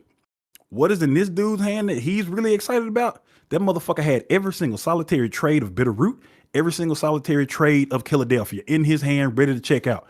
People at the register asked him, do you work at like a library or something? Oh, no, this is for me. These books are fantastic.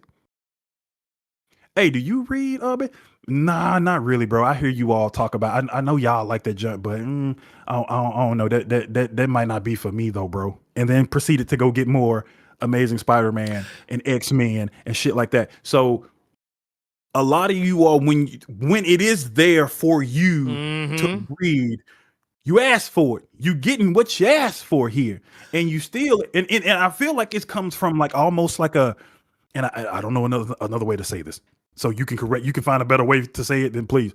But I feel like some of that shit is a little bit of self-hate almost, to where you don't want to get these because it's us, and you feel like it's going to be lesser and it's not going to be to the same stature as an X-Men or Spider-Man or shit like that. And then a lot of you all, some of y'all are just some stupid motherfuckers who just, man, they gonna cancel that book, man, after like they're gonna cancel that shit after like 3 or 4 issues. They probably will, because you weren't one of the motherfuckers that was getting it. So, and there are going to be multiple people who think like that. So, like, bro. Sorry, I was laughing at all the raccoons. I just saw it. I mean, no, you know what? I'm gonna take you a step further. Because I don't think this statement goes as hard in the paint as it should. It's because I remember when Milestone came back. And you know what I used to keep seeing a lot of? What's that? People hating. Like people who were supposedly fans of the OG Static. Okay. an icon and shit. Mhm. But they were hating on the new versions of the character because they hated that. Yeah. Oh man, they changed his origin, man. So it's Yeah. trash now. Yeah. And here's the thing. His origin was very of its time. For those who know what I'm talking about, Static's original origin was that he got bullied at school by a white kid. Mhm. Yeah, bullied at school by a white kid who ended up becoming Hot Streak. Mhm. And basically, one of his friends who was more of the streets, let's put it like that, basically hooked him up with a gun so that he could go get revenge. Yeah. And Virgil, who is yet to become Static, and Mhm. is more of just a regular kid, black nerd, type of trope. Not an ounce of gangster in him whatsoever. Goes to no, I think I saw what you saw. I think I saw what you did. So he goes, Virgil, and here, you know what? Fuck this shit. I'm gonna pull this up because people don't ever. I was like, oh no, please no. Wait, what happened? Wait, something I else thought happened? I thought you were gonna pull up that comment. I saw. I'm like, oh no, please don't, You going somewhere? Leave him alone. Okay, yeah. No, I'm gonna let it go. Let's stay on task. But no, I remember when reading this, seeing Static, a guy who, under normal circumstances, would not be in this situation, found himself in this situation, and was literally about to try to kill his bully. Now, there is something to be said for the commentary of that, because it's not to say these things never did happen or aren't possible. But here's the thing. I can't get behind a guy who, one, was going to tackle his problem by being a coward and using a gun to get back at his bully. Also, not even do it to his face. Because that's the thing I think a lot of people don't remember about that encounter. Is that Static was not going to shoot Hot Streak. Like, he wasn't going to, walk up to Hot Streak and shoot him.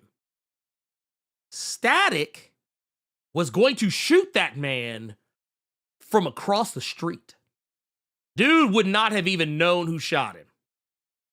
So that makes it even more problematic. And I think what happened is a lot of y'all saw that cartoon and saw how it was tackled there. So it's been kind of lionized in your head. And not only that, he was going to shoot him in his back. That's the worst part about it. He was going to shoot that dude in the back. Dude would not have even seen that shit coming. And here, this is for those that think I'm characterizing the situation. But yeah, dude, Hot Streak wasn't even looking at dude. Hot Streak was having a whole conversation with several other people, not even thinking about Static in that moment. Hold on, let me say this real quick to two people. Go ahead, shoot. One, the YTube noob. This is the YTube noob, and this is to Splosh. I see Carter, in all fairness, we got to support these books where we can, but I don't want to tell people what to like or buy based on our skin tone. And if I ran into Blerd or Carter at my LCS, I would have to go full Starship Troopers. I'm doing my part in it by at least 5 Black-centric books. Here's what I'm saying. I'm not telling you to tell people what to like or what to buy. I'm simply saying that you could, at bare minimum, even attempt to see if it piques your interest. How do you know you don't like something if you didn't at least give one issue a chance? Right. I mean, hell, Barnes and Nobles are a thing. If you have one of them comic shops where they don't let you read the shit in the store like that, I get it. They would rather you buy it and not read the whole goddamn thing. I get it. But I'm saying you could do the bare minimum of at least attempting to read or check something out to see if it's for you. I'm not telling you to just go and find the first 5 you see with somebody that look like me or Ernie or Halle Berry or whoever.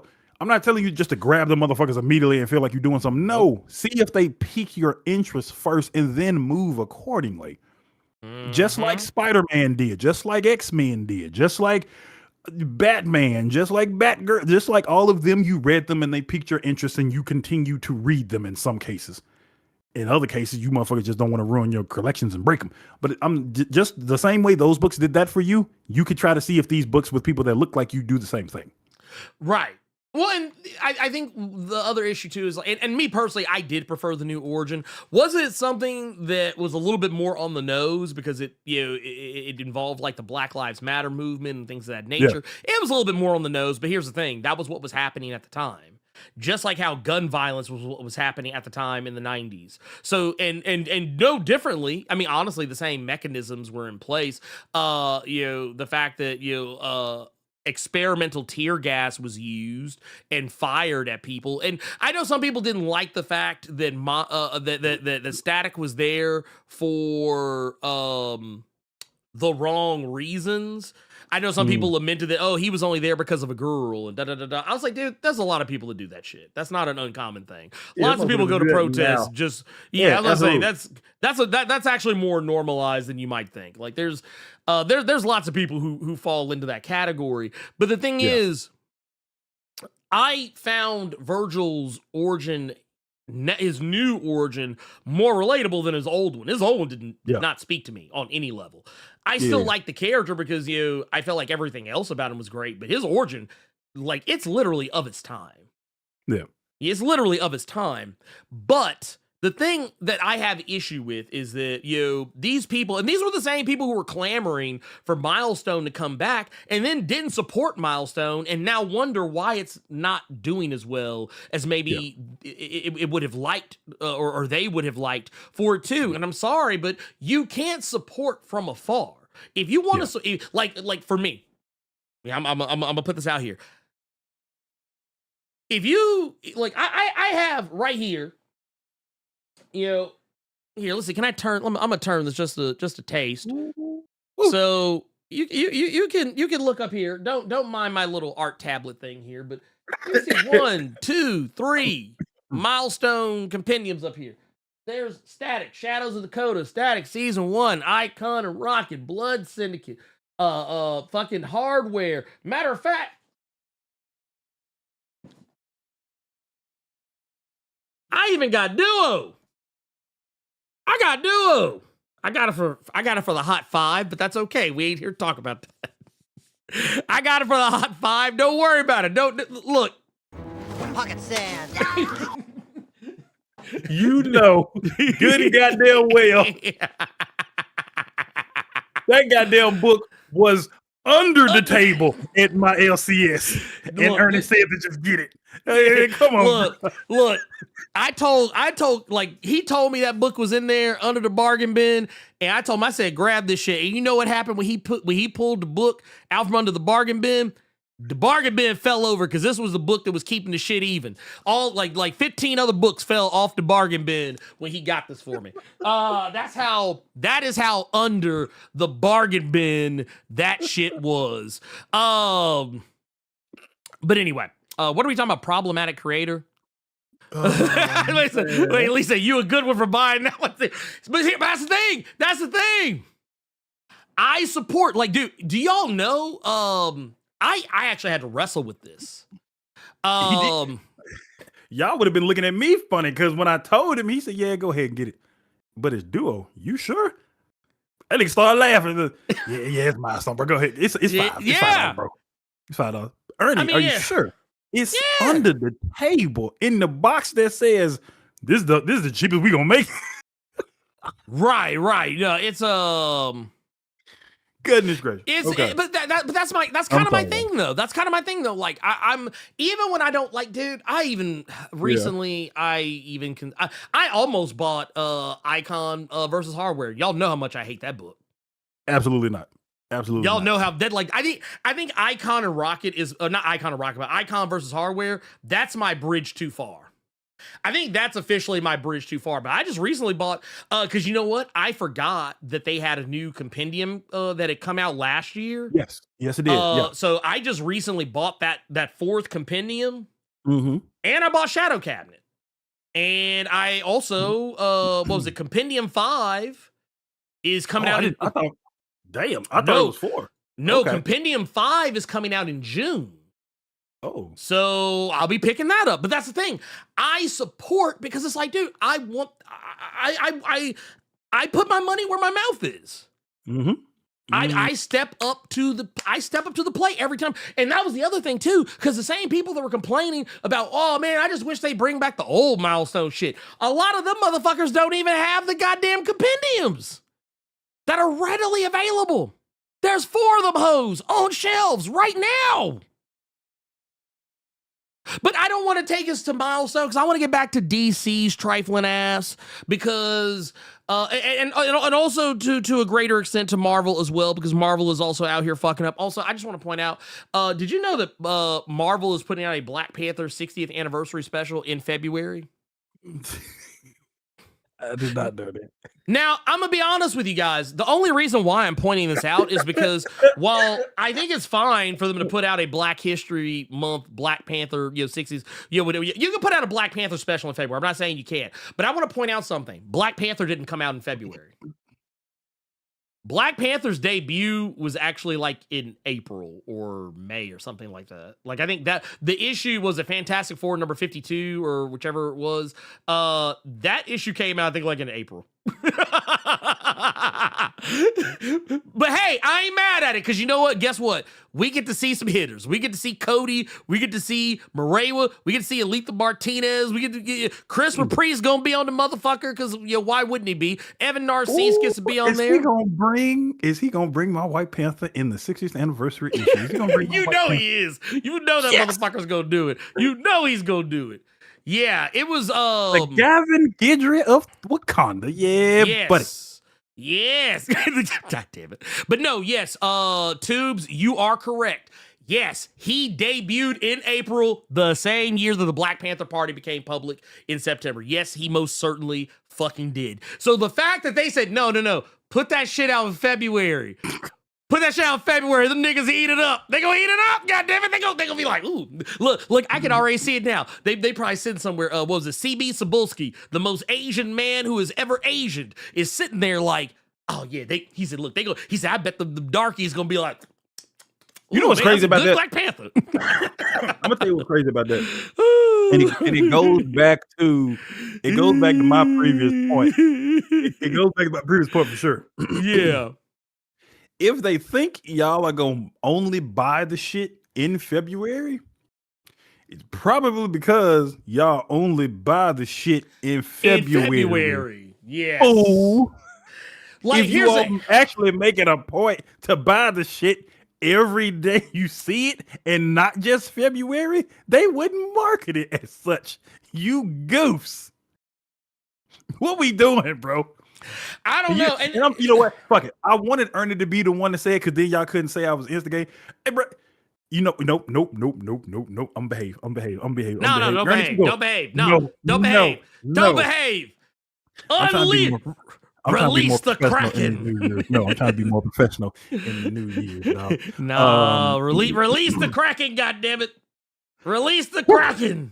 I ain't gonna say it. I'm gonna let him. I'm gonna leave him be. Okay.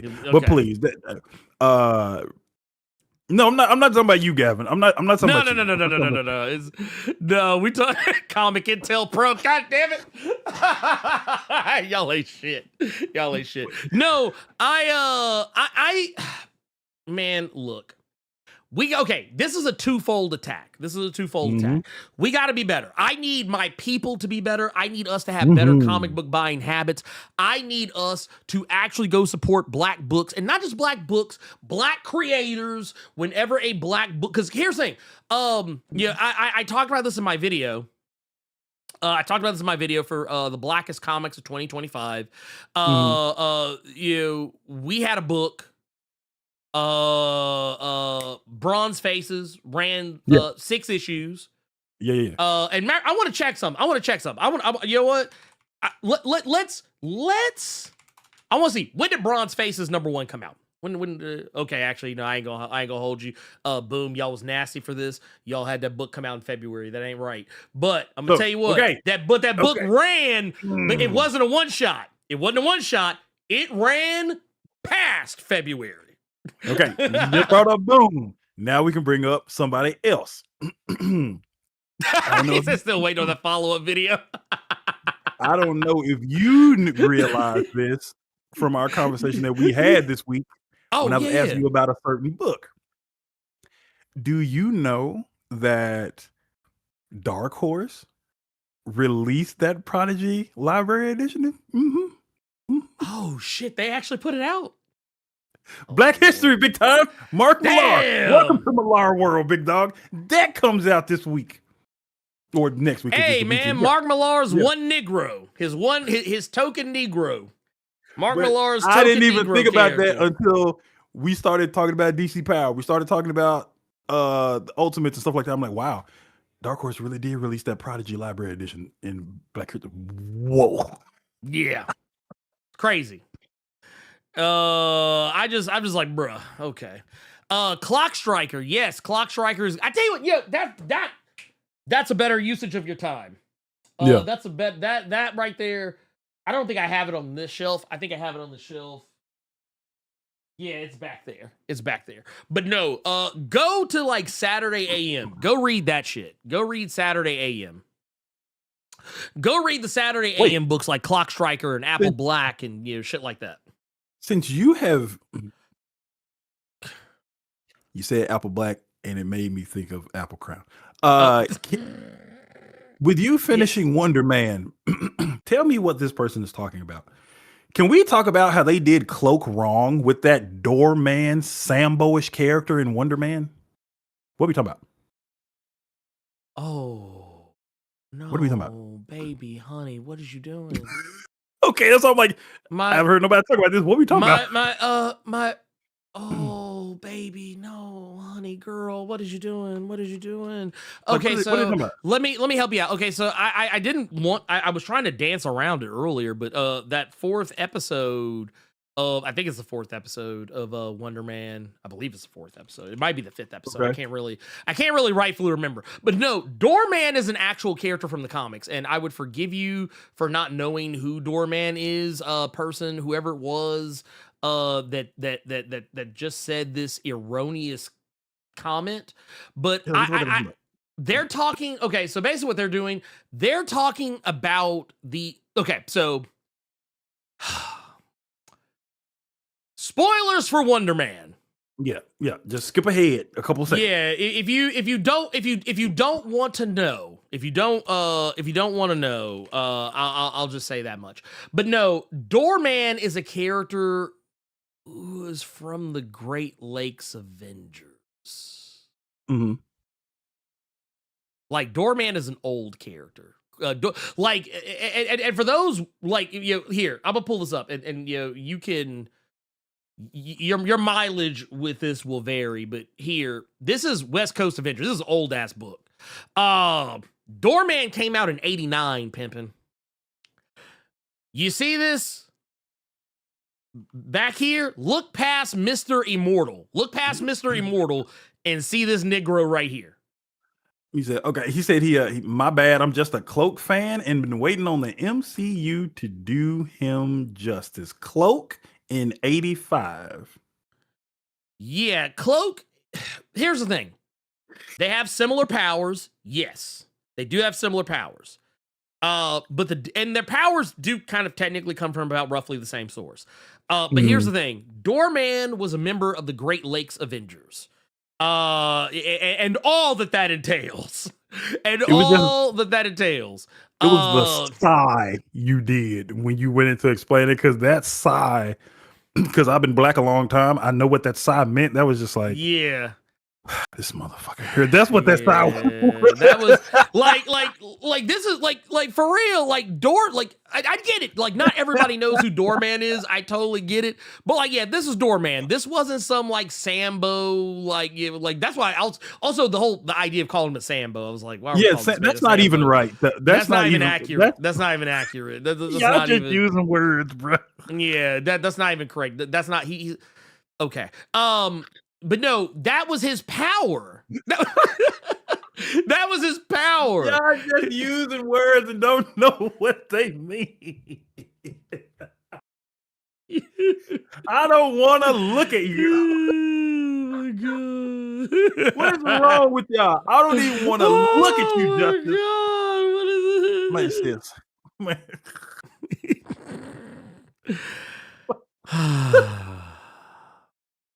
You know who does know who Doorman is? Josh Gad knows who Doorman is. I'm sorry, y'all. Yes, that was Bill's right. That was a very Atlanta episode of Wonder Man. 100%. I've heard several people say that. That's why I'm really excited to watch that episode. Several people have said it felt like Atlanta. Well, yeah, and the thing is, it's like because there's a that like I was just showing it a moment ago, but there's a moment where you're gonna see this mask, and I remember like there were people like, oh shit, I didn't expect them to actually like try to recreate, and like they do. Now I will say this: he has played more for laughs, and honestly, it's rightfully so because Great Lakes Avengers was not really that serious of a team. They were more comedic than they were anything else. That shit was even. It was just we gave them West Coast, and you see that was nasty. How y'all feel about going even nasty with right? I feel like they tried to bring them back a couple of years ago. They did. No, okay, I'm not crazy. Okay. Yeah, actually, they brought them back a few times over the years. The Great Lakes Avengers are still a thing. They still exist. Yes, and as Damon just said right here. Let me also. I'm gonna pull this up because. This is very much the case. I just want to zoom this in. Yes. Doorman is also black in the comics. It's not they used to. I will say this though, in the older comics, they did kind of they played a little fast and loose with his skin color a lot back in the day, but he was a black man. He was very much a black man, and he was actually a pretty useful character.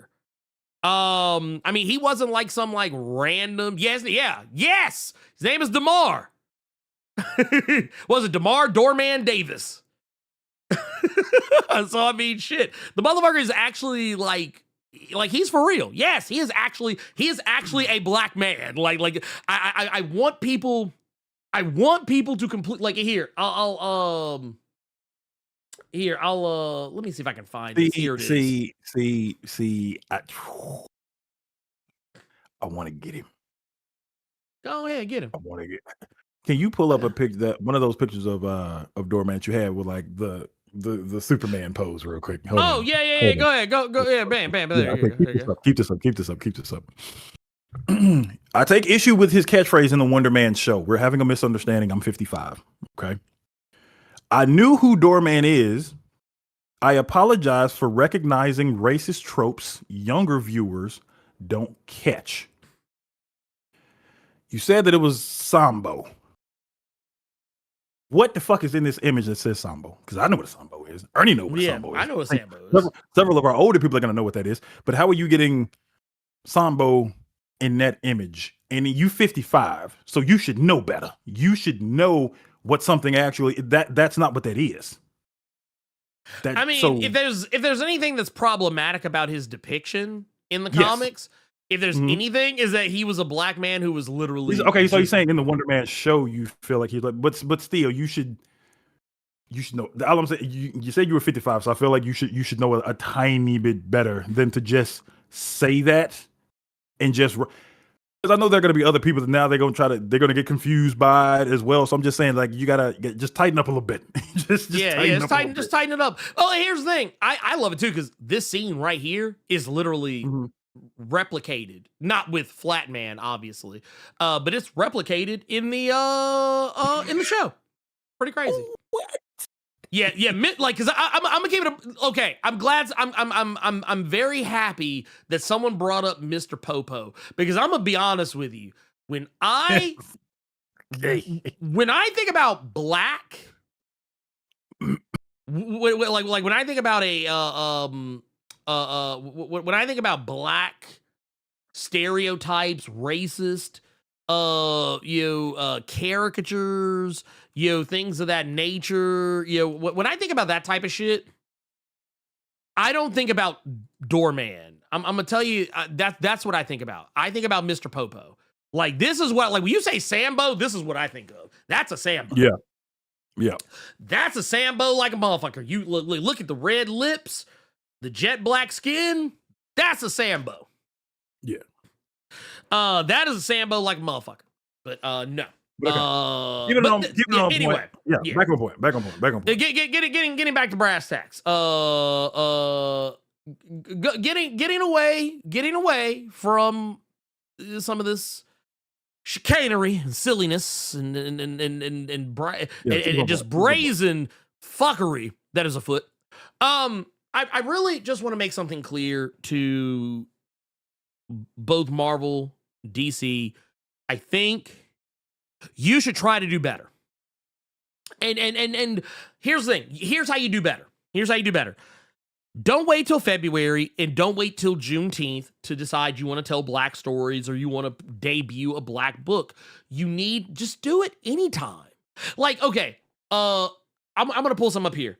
Every current DC comic, 2026. Let's see. Okay. Right now, okay. We have a list. We got a lot of shit. Like I said, right now, at any given point, you've got several Absolute books, which, by the way, I'm starting to have my own problems with the Absolute series because I don't want anyone to think that I'm looking at this with rose colored glasses or anything like this. Even the Absolute universe has this problem with representation because out of 6 Absolute books, only one of them actually has a black person is the main character, and that's Absolute Green Lantern. And that's, I'm not even just limiting it to black people. There's not really much in the way of representation. Like some of these books, they have black characters in them, but they're not the main character.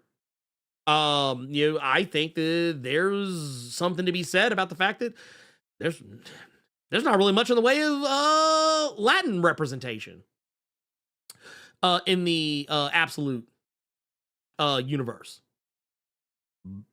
By my measure, and DC as a whole could stand to do better. Like I said, you've got a Catwoman book. You've got Batgirl is trying because at least it's it introduced a new black character and made more usage of Bronze Tiger than I think we've seen in like a decade. I feel like, I know that. As obviously Batman is Batman, Superman is Superman, Detective Comics, Action Comics are Detective Comics and Action Comics. I don't think that's ever going to change, if I'm being honest with you. And there was that. Was it the Adventures? Was it Adventures of Superman or like House of L? I forget the name. I forget the exact name of that book. There was that book, which I don't know if it's actually still going. I'd have to double. Yeah, Adventures of Superman, Book of L, which introduced like a black Kryptonian in the future, which I thought was cool. But here's the thing: what are you gonna do with it? What are your plans? Like, I feel like I have to treat Marvel and DC like I am like it's the 80s and the 90s, and my daughter has brought home some boy, and I have to be like, what are your intentions? Like, I feel like I gotta do that every time with DC and Marvel. Like, I gotta be like, what are your intentions with this black character? Because you brought up Latin characters. A Justice League team, I still think DC should have come out with that. I know I would have been buying it. I feel like they should have. Should have made that a thing. You remember the animated film Gods and Monsters? That Justice League team. Yeah. We don't get Kal-El. We get, I think it was Zod's son, and he was with a Latin American family. So he was coming from an alien. He's coming from that aspect of it. I still like that Justice League team. And then that was pretty dope. I think that was dope. And then you had the representation there as well, and the angle that you could play, you could go off. I think that was a really, really interesting one. But something I was looking up just now, but this is on the Marvel side of things that DC can kind of just kind of look. July 19th, 2023, not February, Mm-mm. Mm-mm. This is July. Do you know what came out in July? Was it the Miles Morales book? No. What was it? Blade #1. Oh yeah, shit. It sure fuck did. Yeah. So DC, that didn't come out in February, and No. then it got technically 15. It was an ongoing. That that's where my argument started about all these goddamn ongoings. Blade was an ongoing. Got an event that I'm finna go, as Gavin Gidger put it, finna go risk my life in traffic to get rid of, but it got an event, and then it got several tie-ins and things like that. So look, that was successful. That Blade was successful. It is on my goddamn shelf. So that just showed you ain't just got to put. Luke Cage could have been doing this shit in March, April, September, October. Well, here I'll do you one better. So I mentioned Miles Morales Spider-Man, so I was erroneous. That book actually started in 2022. It has a cover date of February, but the book actually came out in December. That was his actual cover dates are weird. I've never understood that shit. But no, Miles Morales Spider-Man Volume 2, #1. That book came out December 7th, 2022. Mm-hmm. And I mean, yeah, with the cover date of February, that's whatever the fuck. I don't care about that. But that book is, I think, as of just this past week, just hit 42. It didn't have to be. It didn't have to be released. It didn't have to be released in February. Now we'll give DC a little bit of credit. I'm gonna cut them a little bit of slack because we cannot forget about books like the Green Lantern Corps, which has what is I think is the blackest and brownest team in DC right now. But here's my problem with that. They feel like this is all they have to do. If we just do, we're going to give y'all one book with a bunch of niggas and a bunch of Latinos in it, and y'all going to be all right. It's like, yeah, no, all right, go on over there somewhere. We'll give you like a little 5, 6, something here and there. Like, case in point, they'll throw Cyborg our way for like 5 issues. They'll throw Black Lightning our way for 5 issues. They'll throw Mr. Terrific our way for like 5 or 6 issues. And they think, okay, that'll shut the motherfuckers up. They'll shut these darkies up. But like, the thing is, this isn't the fucking Walking Dead. You can have more than one Negro in the universe with a book. Like, just because you brought in one Negro don't mean you got to go like take out all the other ones. You know what I'm saying? Like, and then stop doing this thing where like you're kind of teasing us, showing us what could have been, and then like you don't do it. You don't do it. It's like, yeah, thank you. The fucking power company right there. Because, dude, I was excited for that shit. I literally was talking about it. I was talking the shit up to try to get people on board. And it was like, you dude. had nice art. You got Brian Hill showing you all that he knows how to write a good book so you all can get Ultimate Black Panther out your mind. He did a good one issue. You got his Blade series you could go off of that proves he can write. Now we got him on the team book. I was really interested because I didn't know about just like with Milestone. I hadn't read old Milestone, so this new resurgence was my opportunity to get put on game with these characters and see what fun stories could come of these characters. That's why I have Icon and Rocket right behind me because that was one of my favorite stories. That's why I have Shadows of Dakota behind me as well. So it just like shit like this pisses me off. Power company recharge open for business. Okay, that's where I was going. That's where I was going because I lost my fucking train of thought. Yeah, this grand opening, grand closing. You knew about Power Company. Yeah. I didn't know about Power Company. I didn't know about Josiah Power. So reading the Power Company recharge, reading that DC Power issue, I want to know what happened to his nephew. I want to know why his powers are out of whack so that he has to get shot to the moon by steel just to explode and chill up there for a couple hours. So you had an audience, and I think had you went with it, and this is not me knocking because of what I'm about to say. This is not me knocking this writer, but if you could give Mark Waid all these different goddamn Justice League and public and world's finest books to write, you got Justice League, you got Justice League Unlimited, you got Justice League Unlimited Red, you got the world's finest, and then you got all these other things. Like, you can do that. You could have done that with this. like, why even release this thing about this new superhero team for this new era? Because it's supposed to be the dawn of DC stuff, and then you Well, yeah, release the DC all hardcover with in. you released the fucking hardcover with two issues. Like what we Well, doing? It's You like said the beginning of what? Of you trying to see how much you can charge people for just 2 issues and a hardcover? This is the beginning of us just gouging the fuck out of you, motherfucker. $17.99 for this hardcover. See what I'm saying? I was ready and willing to give out the money and be the first in line to see about the power company and see what was going to come of this. Maybe Ernie would have been like, okay, let me see how this is going to be different from the shit that I read back in the day. So you had people that were ready and willing. Just let's go. And then you gave us this people no. real bad. You gave us this. This is what you gave us. You gave us this. You gave us the beginning. That's what you gave us. You gave us the beginning of nothing. Yeah. That's a good question. Elite, that's a good question. Where is the power company during DCKO? I would love to know. Have they showed up in DCKO at all? And that's exactly what I was gonna say. It's like we didn't get this. We got Damage getting one tapped in the panel. we got Sideways getting sent to the gulag. And, so I'm just like, what come on, man. Like there are people. I don't like it. I don't know. I feel like we are the minorities in this instance because we're the ones that are willing to give these books a chance, but there aren't enough of people like us that are willing to give these books a chance or that are reading these. And because the minority is, I don't know if it's scared. I don't know if I feel like it's that train of thought that I don't like. It ain't going to be around anyway. That shit, they ain't going to let or this shit you know what last. it is?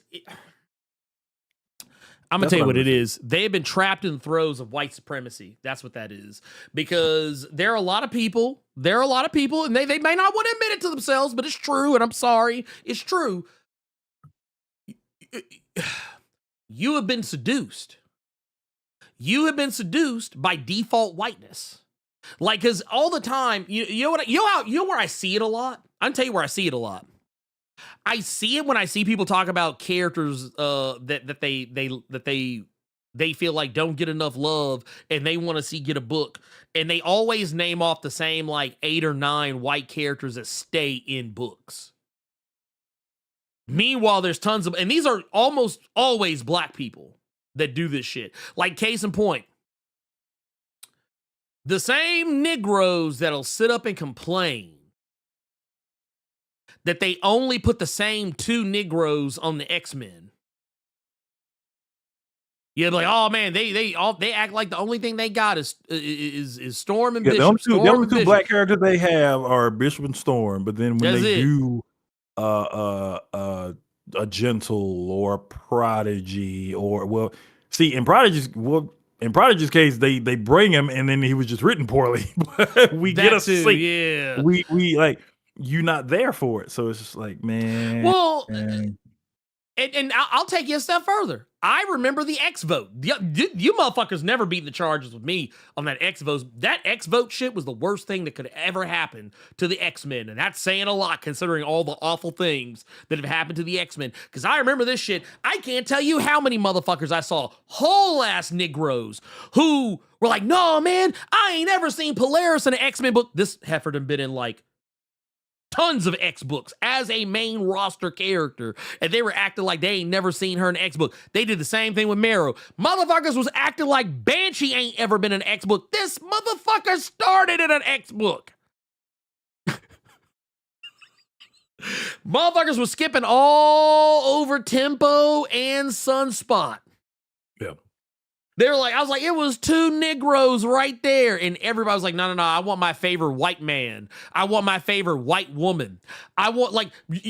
No, what was the other motherfucker? The other motherfucker was Firestar. Firestar. Y'all remember that shit? Firestar. We had Gentle. We had Monet right there.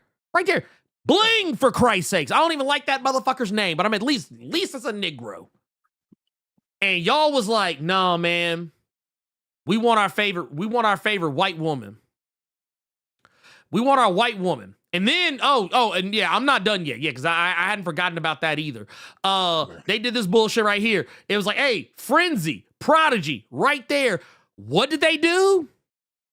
They gave it to Juggernaut. Because they were like, man, I've never seen Juggernaut on the X-Men before. He's never been on the team before. So we did it because we wanted to get Juggernaut on the team. And then guess what happened?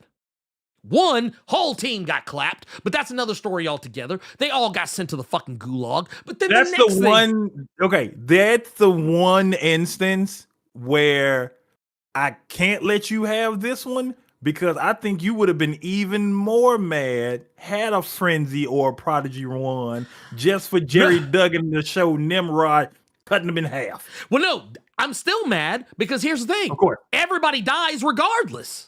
That's my whole thing. Like, because they basically did the whole thing. We're like, oh, everybody gets in. Why? Because we're killing them all off anyway. Kill them all, yeah. And then what happens next? Juggernaut's on Jed McKay's X-Men in perpetuity. And then before that, let's take it a step back further. We have Juggernaut was on the Uncanny X-Men roster right before Krakoa.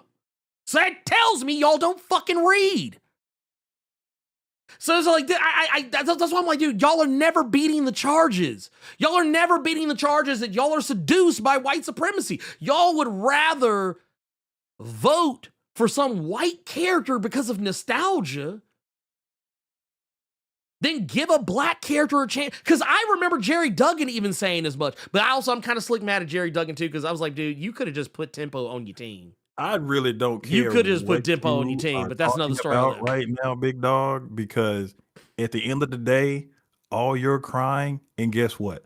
I'm still getting my Indiana Jones omnibus. God damn you.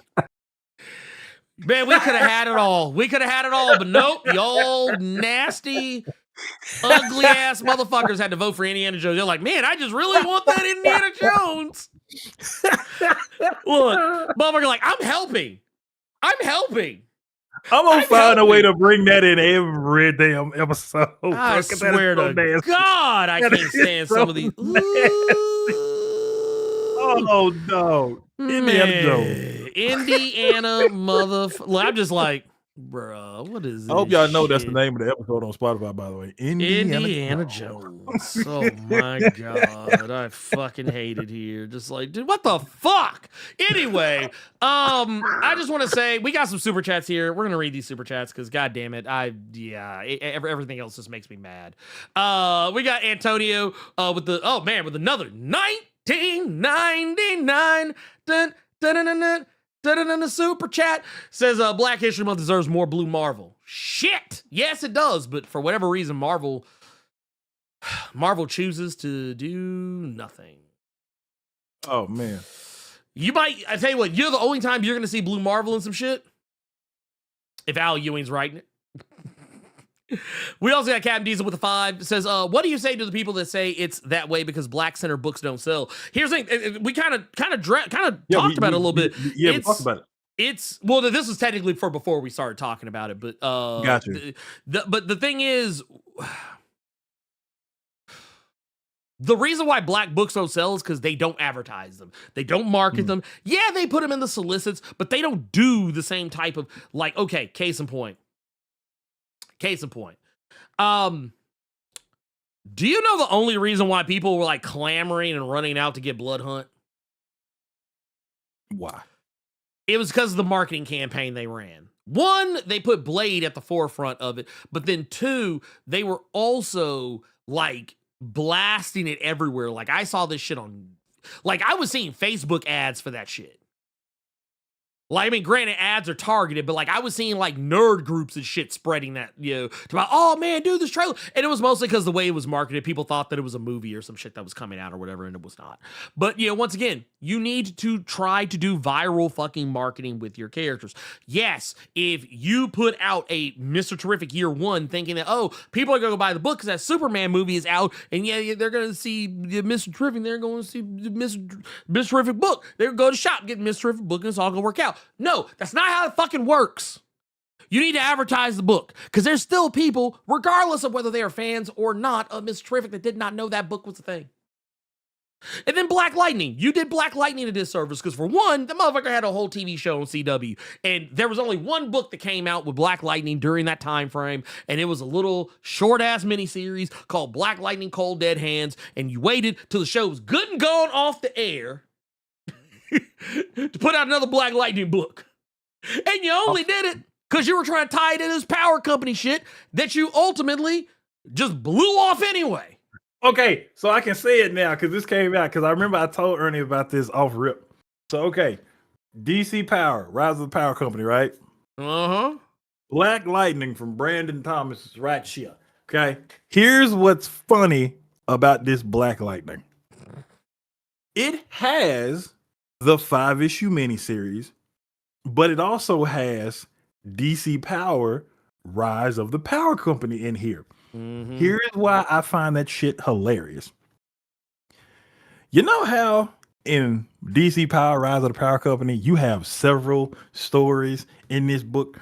You got Josiah Power, you got Vixen and Shazam, you got Cyborg and Joe, you got Batman and the Signal.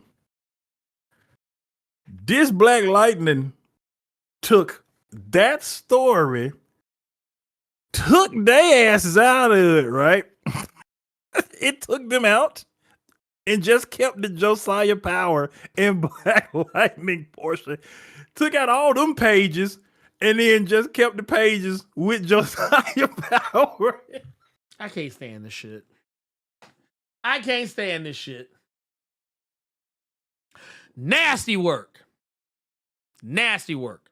Dude, I was cracking up when that shit happened. I'm like, oh, so it's got that in here too? Because I was assuming that the Black Lightning was just going to have all the Power Company shit in here. But no, they wanted to save it so they could give you a 2-issue and change hardcover. But yes, this has this story with they asses taken out. And the thing is, you really want to get hot. Yo, remember the dynamic duo storyline? What was objectively the best part of the DC Power Rise of the Power Company? Now, Batman and the Signal would have sold. I feel like it would have sold. Oh no! And I actually have it under good authority that Vita Ayala and Ray Anthony Height had more to give. They actually had more that they could have done with that. They actually had a plan if they were able. And here's the thing, that is the like when people talk about DC Power, Rise of the Power Company, yeah, sure, people talk about some of the other stories in there, but the story I always hear about the most consistently is this story. Oh, and right there, Ray just said it. There you go. That for those who don't know, Studio Sky Tiger, if y'all, that's Ray Anthony Height right there. Oh wow, that's Ray Anthony Height right there. Like I said, they had more. They had more in the chamber that we could have gotten, and guess what we got? Hey, yo. When you're talking about a thing, yes, and you're trying to make a certain point. When one of the creators of that thing can come in here with the Arsenio Hall, he ain't lying. Yeah, right. I'm just saying. I mean, this is what I'm talking about. Come on, man. This is the type of shit I'm talking about. There were opportunities. And once again, I don't think that I'm bullshitting here when I say this. I don't think does anyone feel, does anyone here feel like I am being hyperbolic or out of line or out of pocket when I say that this was the most talked about part of that one shot? Can I be honest? And go ahead. I'm kind of scared to know how much they had, because you say they had more. I'm actually terrified to know how much more.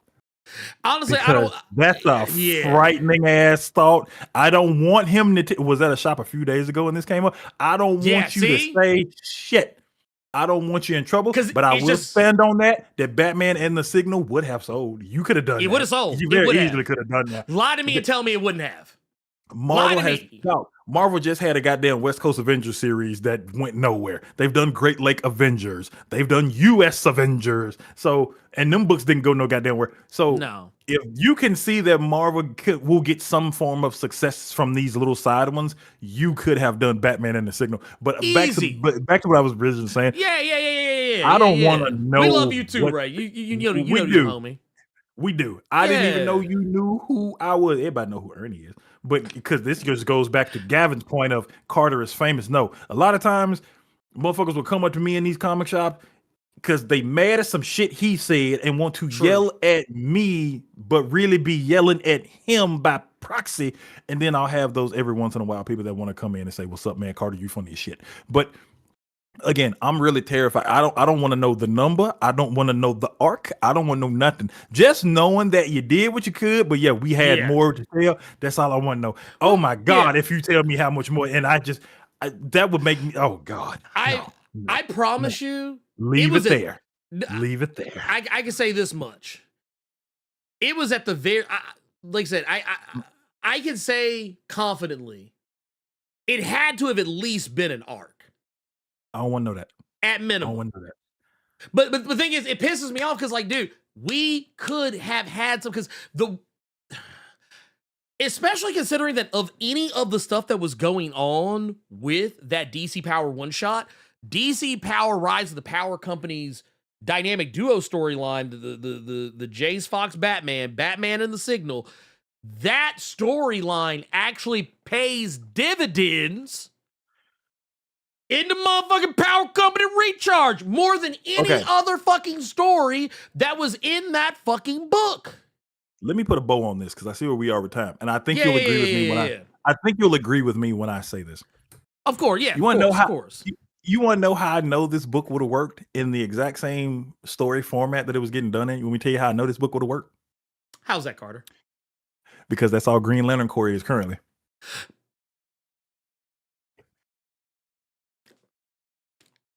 I can't be here no more.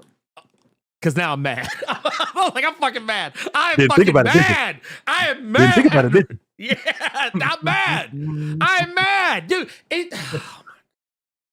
I ain't got to say nothing else. You know what? Anyway, I'm done with this shit. You know what? Yeah, let's read these goddamn questions so we get the fuck up out of here. Anyway, LL Melvin with $2 says they think black people don't read or buy comics. And yes, I think that's actually true. I think they do believe that. I think they do actually believe that we don't buy comics, that we don't go to the comic shop. They think that we just watch them little funky ass comic book movies and TV shows and play Marvel Rivals and Marvel vs. Capcom and maybe some Marvel Snap every now and again. That's what they think of us, and they don't think of us as a potential buying community. And you know what? I'm gonna tell you something. Oh God, this just made me even more mad. I'm gonna tell you. Want to know how I know that this is true? I can tell you how I know this is true. I know this is unequivocally true, and it's because of everyone's favorite vanilla superhero team. Y'all know what I'm talking about. The Vanillas. It's because of them. And you know, and I'm going to tell you why. I'm going to tell you why I know this. Because look at this. This was the first, this is cover one right here. The issue number one cover. But the thing is, this was the first solicited thing we saw of it. Look at this team. Look here. No, fuck that shit. No, we're enhancing. Giant Man, white. Dr. Doom, white. Thor, white. Iron Lad, white. I know it's hard to see right here, but I'm going to zoom this in, enhance. That treacherous wench, Wasp, I'm pretty sure she just white. I think she was Asian in the Ultimate Universe, but here, that woman looked white as fuck. And then down here, Captain America and Sif, white. Very white. And then what did they do? They hid the representation behind silhouettes later. Remember when they did this? This right here? I think this was one of the Ultimate Universe books. You got Black Panther all the way in the background. They hid Pause. Pause. That might have got nothing to do with the Ultimates, bro. Motherfucker ain't never showed up in the Ultimates, not ever in the history of ever. That nigga didn't even show up for the Black History book. He didn't even show up for the Black The book History just book. ended. This man was nowhere near the Ultimate. And then you know who these are right here. You know this is America Chavez. I know that's America Chavez, and then with Hulk popping their knuckles right there, that's clearly Luke Cage. Goddamn you, motherfucker. Oh my God, I can't stand your black ass. but no, this is true. Look at all this. They made sure you knew that it was white characters. They wanted you to know, please come buy our book. It is full of white people. Even Dennis Camp had to agree with me that the book looked white as fuck on first viewing. Dennis Camp himself said I was correct. I'm fucking done with this shit, man. I'm fucking done with it, man. Top 10 whitest. Look, you getting the book. You getting it. You getting it, Gavin. You gonna get the book, and Ultimates will be like the first thing I fucking talk about, because I'm fucking sick of this bullshit. I am fucking sick of this bullshit. We are literally just being spoon-fed default whiteness. And then people want to say, oh man, it's not that deep. It's not that deep. You know what? To anyone who has ever said it's not that deep when some deep shit is actually being talked about, I fucking promise you, it is in fact that fucking deep. Just because some of you niggas can't swim, don't give y'all an excuse to say that it ain't that deep. Swear to fucking Christ, I'm gonna fucking have a heart attack over here, fucking getting mad about this fucking shit. Have a fucking stroke or something. Oh, I can't stand some of these motherfuckers. Anyway, we got one here. This is Romy Forever 99 with the 5 says, boom, shakalaka. Sorry I'm late. Showing the love. We appreciate. Thank you for that. We needed that. I definitely needed that. Goddamn it. Cause shit, I'm legit heated. I'm legit heated right now. I'm not a happy person right now. I'm not good right now. I'm not good. That said, I also want to address oh man, I think I lost it somewhere in here. Either way, I can find it this way, because you know what? We're Elias wants to say, yeah, this man never left Africa talking about Black Panther. Yeah, exactly. He never that motherfucker is still in that, like, the motherfucker. Someone make that shit make sense to me. Anyway, we got one here. Tubes and one with the Blerd Club Silver that we got right here. I'm gonna have to pull this up this way because I can't find it anymore. But yeah, 49 months. Blerd Club Silver Mine says, anywhere Storm is, Gentle should be. That is her son. She may as well be at this point. Shit. The fuck else we doing? What else are we gonna do with Gentle? Or Gentle just don't matter to nobody anymore, huh? We just don't give a fuck about Gentle no more, huh, Marvel? Oh, that's right. I forgot. He's not viable. See, Tubes, that's where you messed up. That's where you messed up, man. You forgot.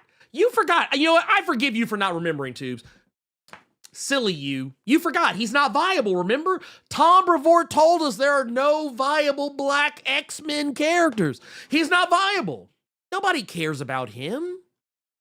He's not viable. I thought we've talked about this. Gentle, not viable.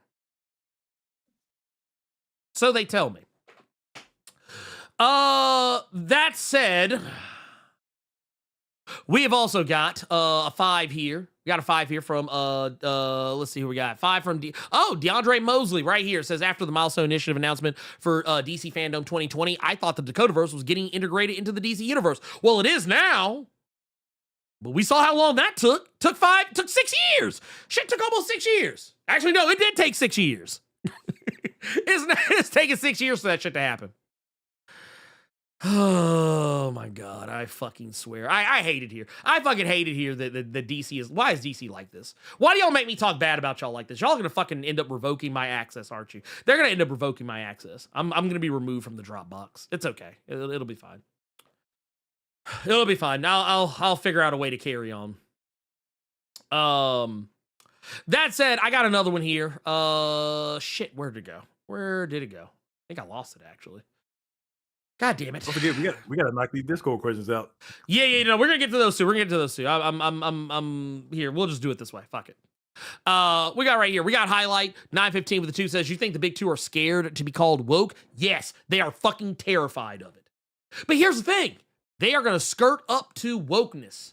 They're gonna walk right up to the line, right to the edge, to give the appearance of wokeness, but they don't ever want to cross that line because they're so scared they're gonna piss off their white readership.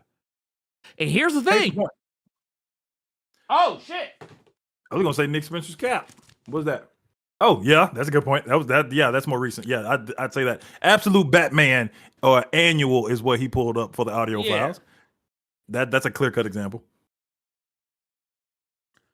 I mean, it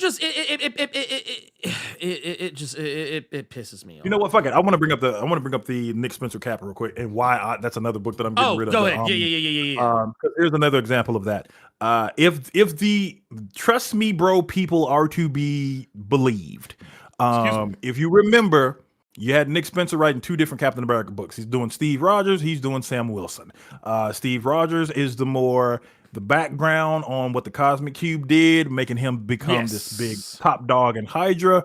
Sam Wilson's book is our current Captain America and everything he is having to deal with. Now, you got a bad guy Cap, that's a white dude who is just about to just run. Hold on, wait a minute. Wait for it.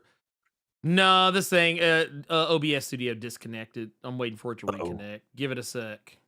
Okay. All right. We're back. Go ahead. Go Cool. off. All right, cool. Okay. So you have Sam Wilson. You got him going against the AmeriCops, and you got him all this werewolf shit when it seems like the more serious book is the Steve Rogers book because of everything that is going on.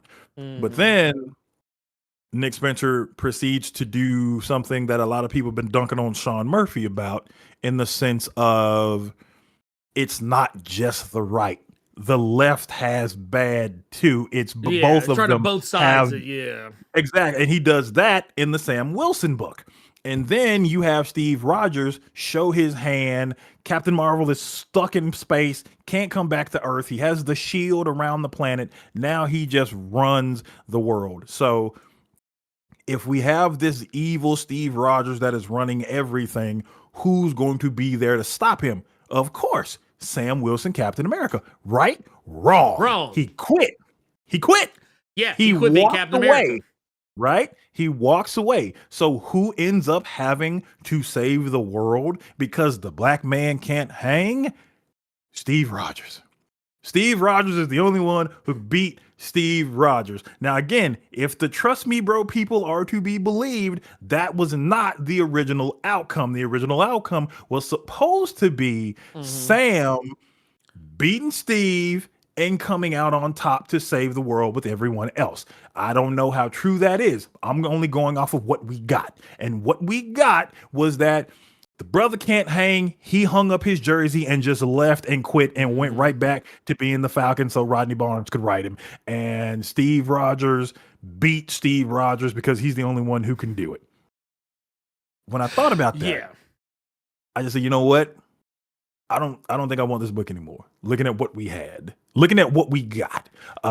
If it was Marvel saying, you know what, too many people are going crazy because we made Captain America a Hydra agent, but in their words, we made Captain America a Nazi. We got to do this. So fuck this Sam Wilson shit you was doing. You need to change it to this. If that's to be believed, that's nasty. If what we got was Nick Spencer's actual story, that when given the mantle, when given the baton to Sam Wilson, he just couldn't hack it. That's fucked up. So yeah, I that's why I'm getting rid of that book, and I think that just showed, like, bro, what we doing? Yeah, remember he got ran off. He got ran off. Yeah, it was insane. And I want to I kind of want to take a look at this as well. Yeah, because man, bro, we are we have been inundated. We've been inundated with default whiteness since time immemorial. It is, and if you don't know what I mean when I say default whiteness, I mean I think it's pretty self-explanatory. But I mean, like, when we are telling stories, we are only focused on the white characters. Like, white characters are the norm. Everybody else is exotic.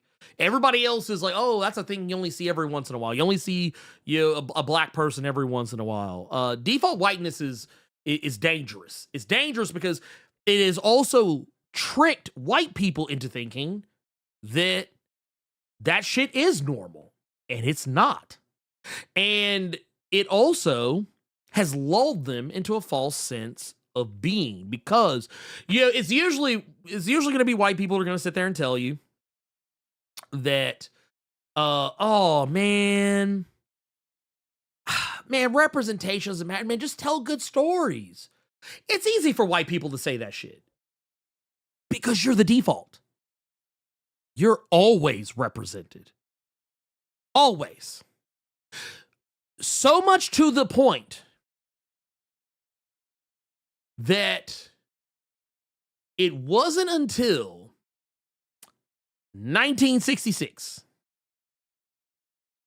that a black superhero graced the front cover of a Marvel comic.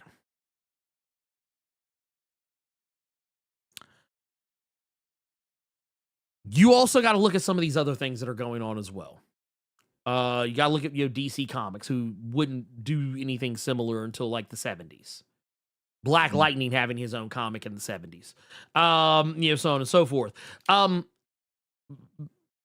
Because whiteness was just perceived as the norm. Black people are they're strange and unusual creatures. They're almost like a fantasy. To the point that if you read like fantasy stories, who are your main characters? They're all white, and perceived that white people are the only thing that exist. The most diverse thing you're ever going to fucking see is a fucking orc. Or goblin or some shit. Or a dark-skinned version of a pre-existing white, default white race, like an elf. There's dark elves. But they're evil. We need to get Reggie. We need to get Reggie Hudlin on for Black History Month. Here's the thing about that. I do have Icon and Rocket behind me, but the last plate of food that Reggie Hudlin left in front of people was Icon versus Hardware, and that food was not good. So,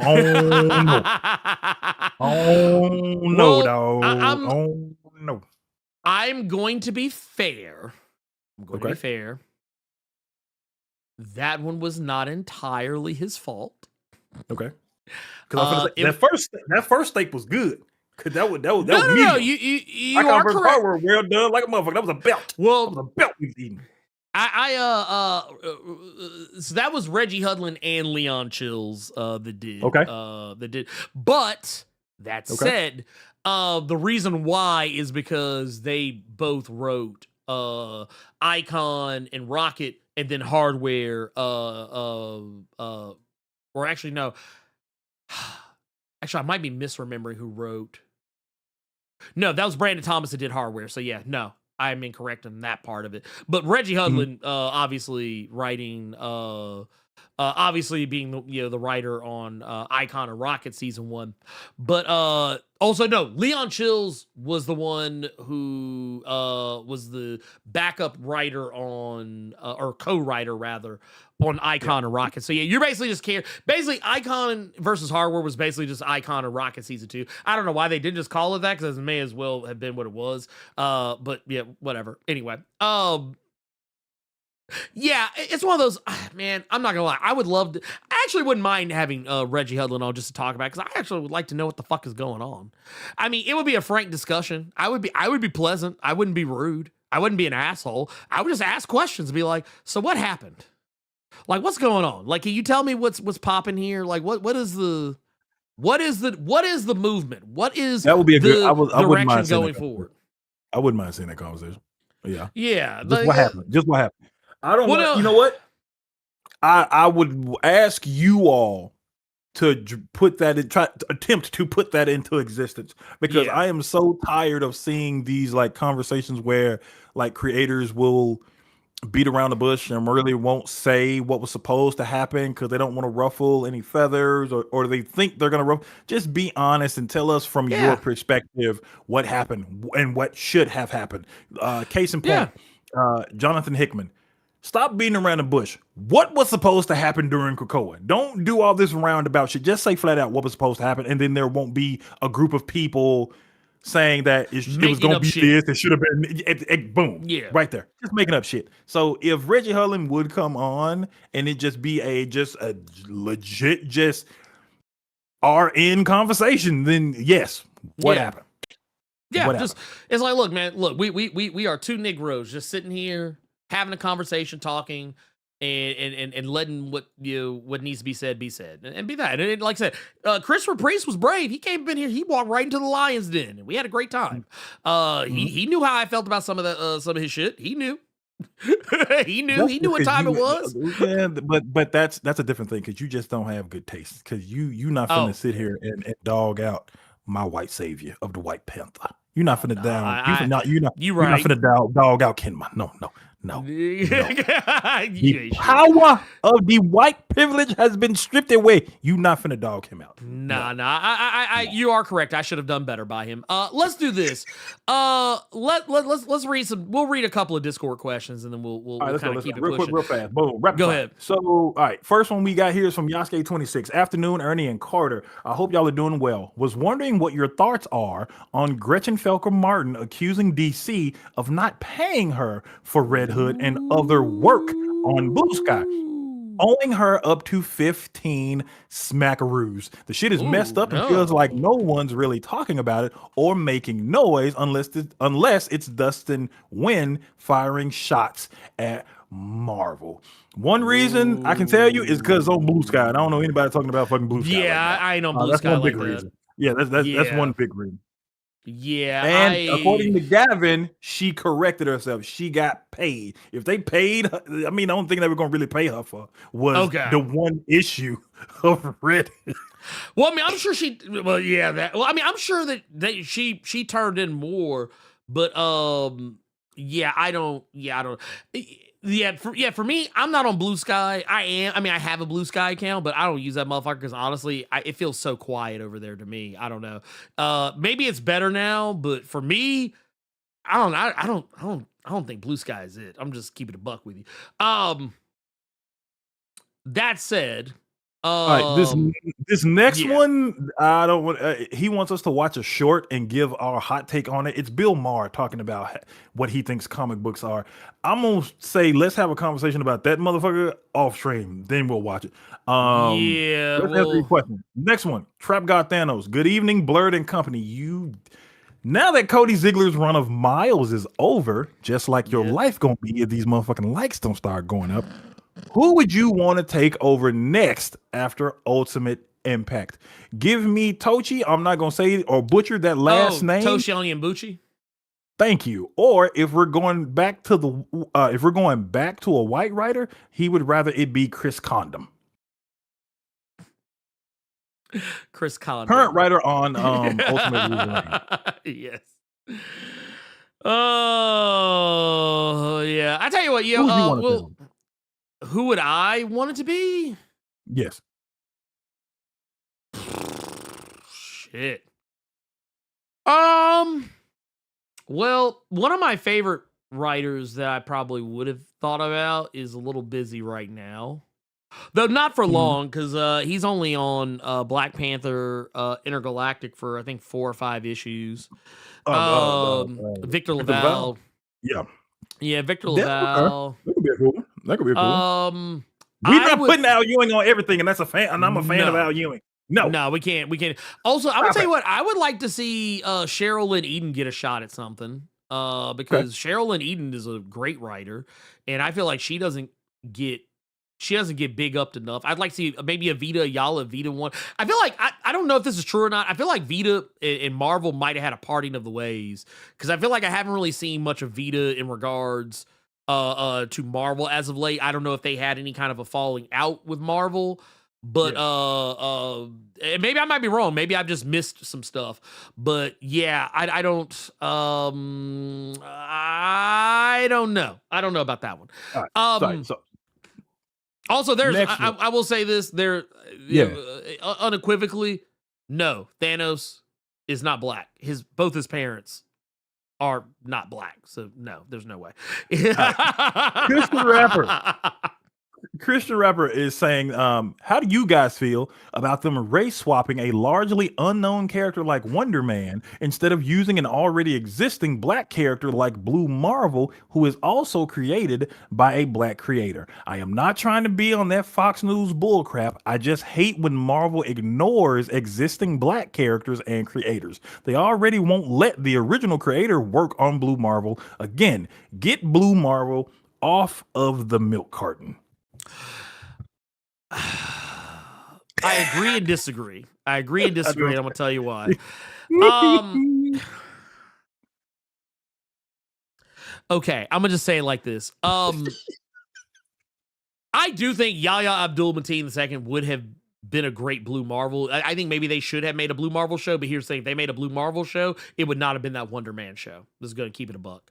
It would not have been that. So I mean, honestly, I think we got the show that maybe was probably the better thing for them to do. But yes, I do think Yahya would have made a very good Blue Marvel if that was the direction they decided to go. However, I'm not that butthurt about them race swapping white characters, because for me, as far as I'm concerned, that's just reclamation. That's all that is. That's just reclamation and reparations happening, because Wonder Man is a byproduct of an era where every superhero was white. You know what I'm saying? So, Okay. and not to mention, it's a very different version, very different take on Wonder Man. Yes, I do. If I have my druthers, I prefer that companies just, instead of race swapping characters, just use the characters that are literally sitting right there. But also at the same time, I'm not that fucked up about Kevin Graveau not being, or being on Blue Marvel or doing anything with Blue Marvel, because honestly, I feel like the more I've learned about him, the less interested I am. So, and a lot of people say that they weren't race swapping Wonder Man, because there's a black Wonder Man. It's just the Ultimate Wonder Man. He's black. I don't know enough about the Ultimate Universe back in the day with that, but I do. I'm looking at images of him now, but this brother was a bodybuilder apparently. Oh yeah, man, dude. Do you know why I don't ever think about him? Because he was only ever in 3 books. Now, there you go. Last question from Yasuke. Also, I mean, he is kind of ambiguous. Like, I'm not gonna lie, he's kind of ambiguous looking. I don't even think, like, I don't know. Maybe look. Okay, nah, that dude is just tan, because there's no fucking way. Okay. I like here. I want to pull this up and we'll just leave it at that. But I'm gonna pull this image up. And you guys tell me. I don't know. But this motherfucker right here, I'm looking at that hair. I don't know, man. I don't know. Yeah. I don't know. Okay. Last question. No, I'm good. I'm good on that. All right. Last question. Ernie and Carter, good afternoon. Yes. Sex Criminals got announced for a live-action adaptation on Prime with Kumail Nanjiani the other day. What are your thoughts on the announcement? I'm very excited, but not mentally ready to see Chad Nanjiani clapping for 8 episodes. So Ernie hit me up as soon as he found out about this shit. I was at work. I thought that was...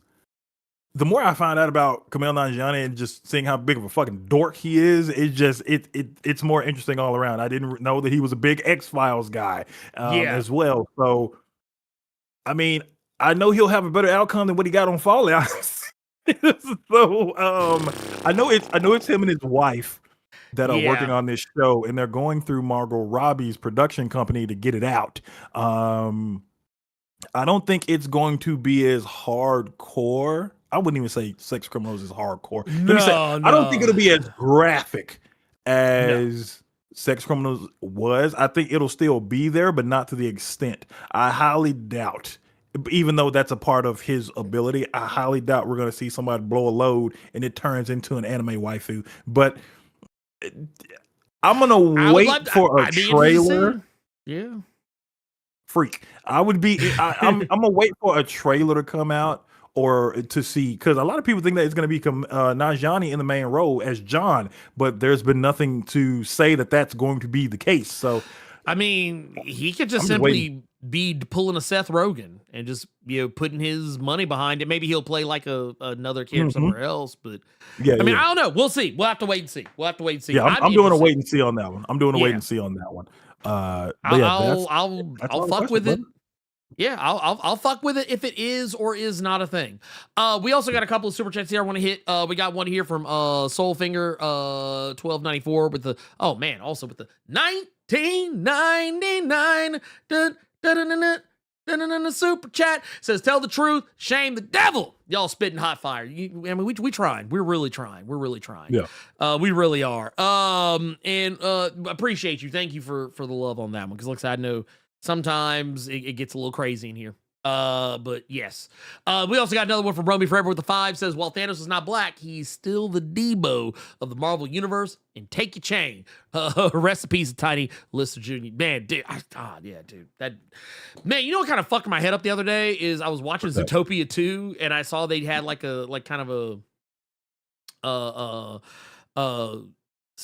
I guess like I don't know if it was like lines he had previously recorded or if it was like something they took from like archival, like with his voice, and kind of you had him in Zootopia 2. I was like, man, it kind of fucked me up. I was like, oh damn, I forgot. But no, yeah, he is like I said, that I will concede.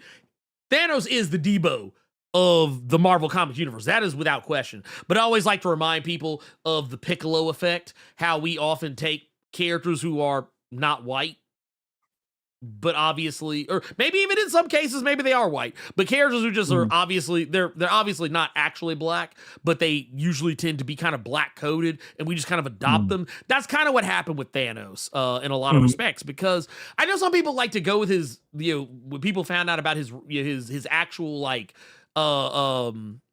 his actual real name, which I have come to find a lot of people actually might not have been pronouncing correctly. I think a lot of people, because I remember when Donnie Cates came on and talked about it briefly, because people thought his name was Dion, but it's actually more like Dion. But yeah, that's another story altogether. And kind of people took that as like further proof. But yeah, no, I think it's just that he's black coded. But yeah, if you meet his mother and his father, whole white man, mother, whole Asian woman. I think she might actually be Chinese. If anything else. And it's like, yeah, and you look at Eros, Star Fox, whole white man. So it's like, yeah, and Thanos is, well, he is purple because he technically has like a deviant gene, but that's another story. I'm not here to talk about that. Point is, yes, I do agree with that sentiment in every facet. And then here, we actually have some things here. Says, this is from earlier in the show. This is Darth Side. Says, question, Marvel has Jen and Matt as lawyers talking about She-Hulk and Matt Murdock. Who does DC have? Thank you. You know what? Now that I'm sitting here thinking about it, I can't think of any off the top of my fucking head. Here, let's do this. Yeah, DC Comics lawyers. I'm gonna laugh if one of them is, you know what? Two-Face. I forgot about Two-Face because they're technically more of a district attorney than anything else. But I actually, Adrian Chase. I forgot about Adrian Chase. Yeah, technically. Oh shit. Okay. Yeah. Forgot about that. And then, yeah, some of the, see, here's the thing. A lot of the characters who are lawyers in DC are characters I don't typically think about. Icon, technically. Icon is a lawyer. Okay. But yeah. I was trying to say somebody other than Two-Face because I'm like, Two-Face is the most prominent though. Like that like kind of leaps out. But like, yeah, Icon would be the other. Like when you think of like characters that are well known, I would be like, yeah, Icon and Two-Face, that's it. And then let's see, we've also got this is Bill with the question, says, how hyped are you for Uncanny X-Men Annual? Technically it's a continuation of Lady Henrietta and the Regulators, not those ones. No, I am actually looking forward to that one. I'm less hyped for the adjectiveless X-Men annual, but I am hyped for the Uncanny annual. That one I'm way more interested in. I'm actually way more interested in Uncanny than I am most other things right now. So that's kind of where my head's at right now. And also I'm more curious to see like what Gale does with Lady Henrietta, because I feel like that was a story that, and I think Gale knows how I feel about this because she has responded to me saying as much, but like talking about how like I hate when these characters are brought in and then like nothing's done with them. And I got to give credit where credit is due. Gale has done more with Lady Henrietta than I ever could have hoped. So, that's the thing. She was even, granted, I mean, hell, Gale even drug her into that goddamn age revelation shit that was going on. So, I mean, yeah, if nothing else, I know that with Gale at the helm, Lady Henrietta is going to be taken care of. We also got another one here. This is from G. Martinez. Max says, why are editors and decision makers in both DC and Marvel Comics industries not being interviewed and called out in 4K? The Blerd Cave is now well known and has the influence of reach. No, it's not. I mean, honestly, I would ask Tom to come on and talk, see what he has to say, answer for himself. I couldn't be here. Now, here's the question. Would he answer the call? That is the question. Would he answer the call? Because I would love it. Because here's the thing. Here's the thing I want y'all to understand about something. I'm not scared to talk to any of these motherfuckers. I don't think that's been the question. No. No. I'm not like, I tell you what, you know what? I'll do it. I'll ask Tom. I'm going to reach out and ask Tom. He'll probably say no. But I'll ask him, see what he says. Say, hey, do you want to come step into the lion's den? Do you want to come step into the lion's den? And I would extend that invitation to a lot of people. I would extend it to Jonathan Hickman. I'd extend it to Jed MacKay. I would extend it to what was your boys? Your boys. Colin Kelly and Jackson Colin Lansing. Kelly and Jackson Lansing. Yeah. Come on in. Come on in. Come on in. Come on. Look. I will say you like to use the word Negro a lot, and you seem like you're a very aggressive individual, so I don't feel comfortable. I mean, it really depends on what you want to talk about, Blerd Without Fear. Yeah. Look, I'm going to keep it a band with you. We could call it the principal's office as far as I'm concerned, because that's basically what they're going to be walking into. Fuck the Lions Den. This principal's office. Your name has been called, be like Tom Brevoort, your name has been called on the intercom. You need to come to the office and see the principal. And when you come in, I'm just gonna be sitting there behind the table, just like, you know why you in here, right? Mm-hmm. Like y'all, you know what I would do to him? I would be so terrible about this. Soon as Tom got in the call. Now you see now, you done fucked up, you know that, don't you? And he gonna leave right then. He'll be like, yep. Bloop, bloop. That's all y'all gonna hear. And then you just want to see. I feel like a lot of reason people won't do it is because you're going to ask certain questions that they don't feel comfortable. Yeah, and they're going to say it's very abrasive, and they're going to say that he didn't really have me there to answer those questions in a way for him. He just wanted to yell at me and turn this into a hit piece. I feel like that's what it's going to turn. That's what they assume it would be. They probably would. And here's the thing, and I think a lot of y'all know this about me. Generally, anyone who has ever met me face to face, I would like to believe y'all know this about me. I am generally a pretty nice guy. Mm-hmm. Even to people I don't particularly like. Like, if I don't like you or I got beef with you, I'm not going to be like an asshole to you. I'm just not going to acknowledge you. Because I believe that if I don't have something nice to say, don't say nothing at all. That's just kind of my attitude.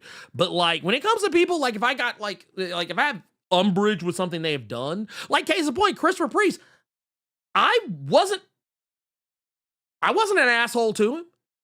I like pushed back on a couple of things that he said, or like kind of, inquired and wanted to know more. Because my thing is, I want to give you the space to say your piece. Now, if you say some wild shit, I'm gonna have to shut you down. Like, I'm gonna be like, no. It's Pushback City here.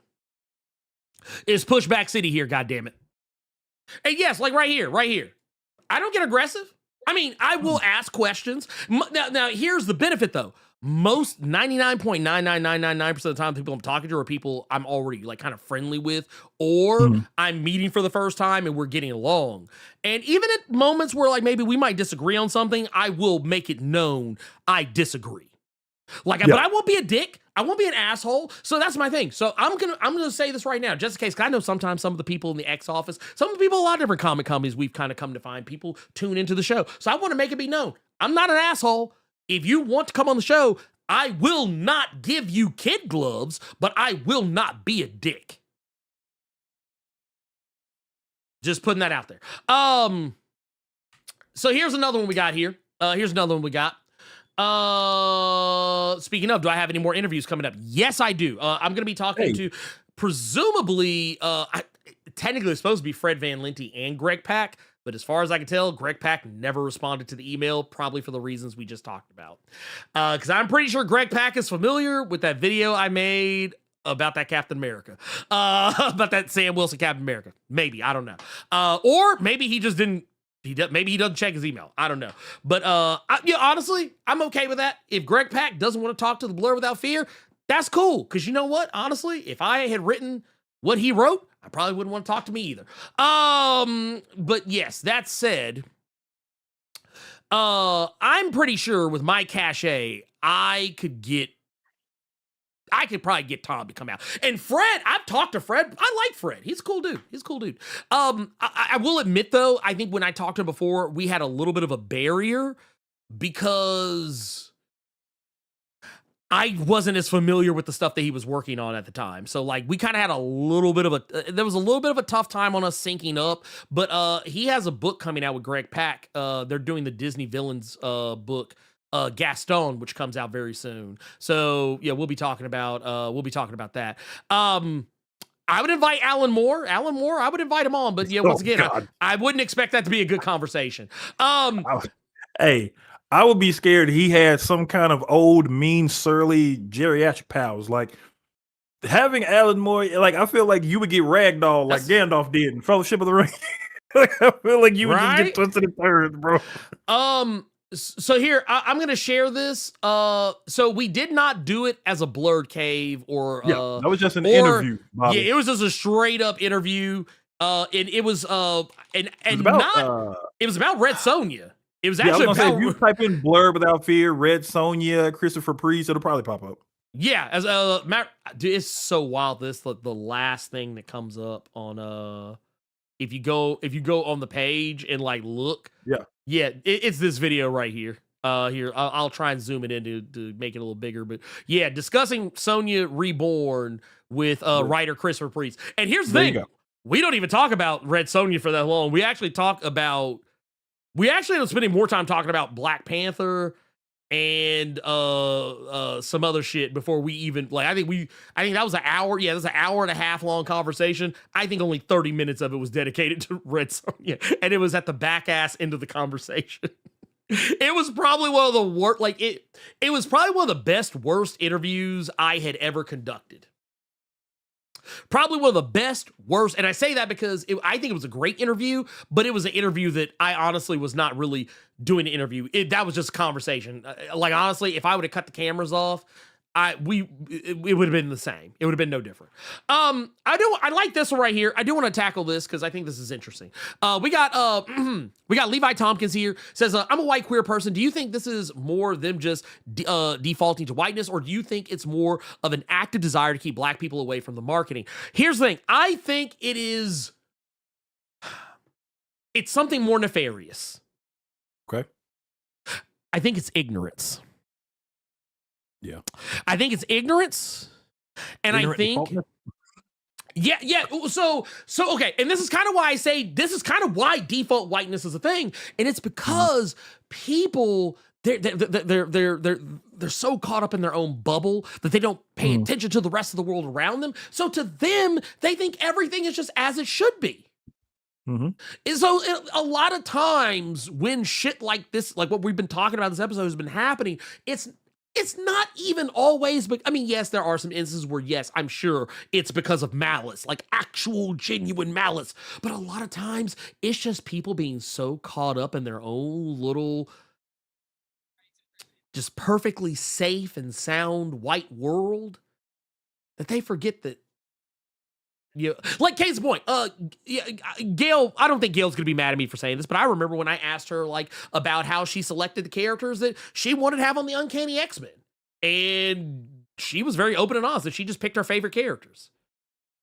It just so happened all of her favorite characters were mostly white people, and she even acknowledged that she was like, oh yeah, you know, which is why she kind of campaigned to try and get Monet in the books, even though she really hasn't been able to do a whole heap of a lot with Monet up to this point, except for like maybe a couple of pieces here or there, and also why she wanted to include Lady Henrietta and the St. Juniors and try and add in some more color. And what I actually did appreciate, well, she didn't actually like utilize any pre-existing black characters that were already there. She did create new black characters and tried to like add something to that, to try and add something to the conversation as opposed to just trying to coast off of something somebody else had already done. So I actually think what she did is pretty admirable in that regard, because honestly, if she really wanted to, she didn't have to make any fucking black characters. The St. Juniors could have been white as fuck. The Lady Henrietta could have been a whole white woman if she really wanted to. And she could have, if Gail really wanted to, she could have made Lady Henrietta a white woman who was like the white Harriet Tubman of mutants. She could have done that. That could have been Julia Roberts out here. But no, she didn't do that. So, you know, obviously, you know, Carter said, he's like, I'm done with this shit. She could have, but she didn't. She didn't do it. She didn't do it. And honestly, we are all better for it.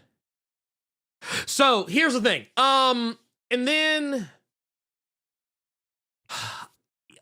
this will be our last one because I think it's a good one to go out on. Question. This is from Berta. 1212 says, Blerd Without Fear. I think they meant to put Carter, but they put...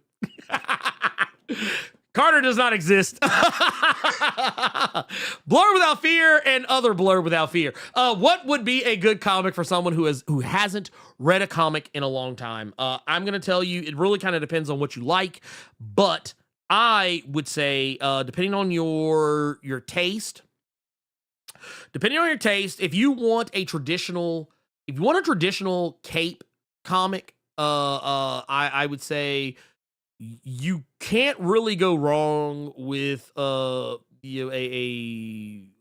Detective Comics or like the Absolute books, like Absolute Batman, Wonder Woman, Green Lantern, so on and so forth, Superman, so on and so forth. I would also highly recommend Miles Morales' Spider-Man. I would recommend Poison Ivy. I would also recommend you pick up Mr. Terrific Year One if you're interested in that sort of stuff. And if you want to get to something that's a little bit more off the beaten path, I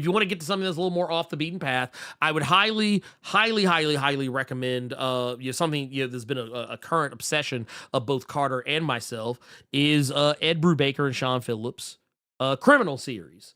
Criminal is it's an awesome series. I'm literally do I have it? Yeah, here. No, I don't have the.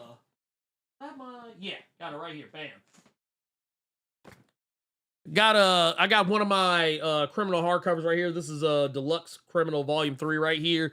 And I'm also in the middle of finishing up the last of their Reckless series, which doesn't have anything to do with Criminal, but very similar type of tone of story, more or less. I know he was talking to the Blerd Without Fear and Ernie. Am I allowed to come back? I didn't know. You're allowed to come back. You're allowed to come back. Yes. So yes. What book are you on right now on Reckless? You know what? Fucking don't answer that question. I'm gonna ask you when we're done. We're gonna be here too long. Because here's the thing about Reckless, real quick. If you enjoy stuff like Reacher or something like that, yes, I think you would enjoy Reckless because each book it's the same character, but look at each book like it's just a new season. I think that's the best way to tackle that book. But yeah, go ahead. No, fantastic stuff. It's and I think I said this on Nerds of Culture the other day. If you're a video game person, maybe this will make sense, especially if you're a fan of the Yakuza series. Criminal, if I could compare them to video games, Criminal is Yakuza. Reckless is Judgment. And basically just to say that Criminal actually focuses on what are objectively the bad guys. Reckless is about someone who is not a bad guy, but does morally questionable things, but for the right reasons. So there you go. Oh yes. If you want to read, yeah. Thank you, G Martinez, because I did forget about that. Also, if you want to see a comic by yours truly, which I think you might enjoy, I hope you enjoy. You can check out my comic, Heart of the Darkness #1, which just came out just this past couple of months ago. Which is we got it right here. It's on Global Comics. You can go on Global Comics and read it. This is basically my take on my own personal playground of Memphis, Tennessee. But in my version of Memphis, there are monsters. There are vampires and werewolves and ghosts and goblins and demons and devils and angels and fairies and things of that nature. And there's one lone man who stands amongst 10 toes down in the darkness, if you will, to be the checks and balances of that. So yeah, I would highly recommend, if you are interested in that sort of thing, go check that out too. It's a good way to spend some time. Also, yeah, I got nothing else. We're I think we're done here, Carter. We're done. Yeah. We're done here. Let's get the fuck up out of here. I just want to say, Carter, do you have anything you want to say before we get up out of here? You have any announcements you want to make? Man, I meant what I said. I'm literally gonna leave here, go to an LCS, get rid of some books I don't want to look at anymore, and try to get some new ones because it's Wednesday. It's my day off. I want to go read some more stuff. And I'm probably gonna finish reading this Darwin Cook and Ed Brubaker Catwoman. This shit's it's getting good. Yes. It's getting good now. Yes, you are correct. but yeah, Temple 4 is out, so I'll be getting that too. I need to read that myself. I need to see if my shop actually has it. But yeah, other than that, man, you all might get a stream from me. Maybe you'll get a Twitch stream from me if people even know I stream on Twitch. Same name. My name's not Ernie, by the way. Anyway, Carter, yeah, that's all I'm doing. That's all I'm doing. Should people be expecting some videos when we are done? No. I'm actually, I thought about doing like a stealth drop of a video, but we'll see. Maybe we will. Stay tuned. We'll see what happens. I haven't put out my video for the most recent Uncanny. I've actually been behind on videos because just full transparency. I did the thing that I always do. I'm like, oh, I have a plan. I'm gonna do this, and that. I'm gonna do it in this time frame, and I'm gonna do it right. And then I start procrastinating, and then I look and I'm like, oh shit, it's time to do the thing, and I haven't done the thing I said I was gonna do. And basically, I spent all of last week preparing our weekly Black History Month videos for February, as well as kind of doing some other like little in-between stuff. I know some of y'all might have noticed I don't do new comic book day shit quite as much anymore, unless I just see something that just speaks to me. But yeah, I got caught up in that, like, doing research and reading a bunch of other shit and just reading other stuff that I just wanted to read just because. But yes, no, I will still be talking about some of the X-Men stuff because, I mean, honestly, I'm just be real with you. Y'all still seem to enjoy watching that shit. And I still somewhat enjoy reading it now that I don't have to deal with Age of Revelation bullshit. So, yeah, we'll keep the party going. Not to mention, I kind of want to see with this X-Force Beast thing. I kind of want to see how it plays out. But until then, just remember, go check out, you know what, I tell you what you can do.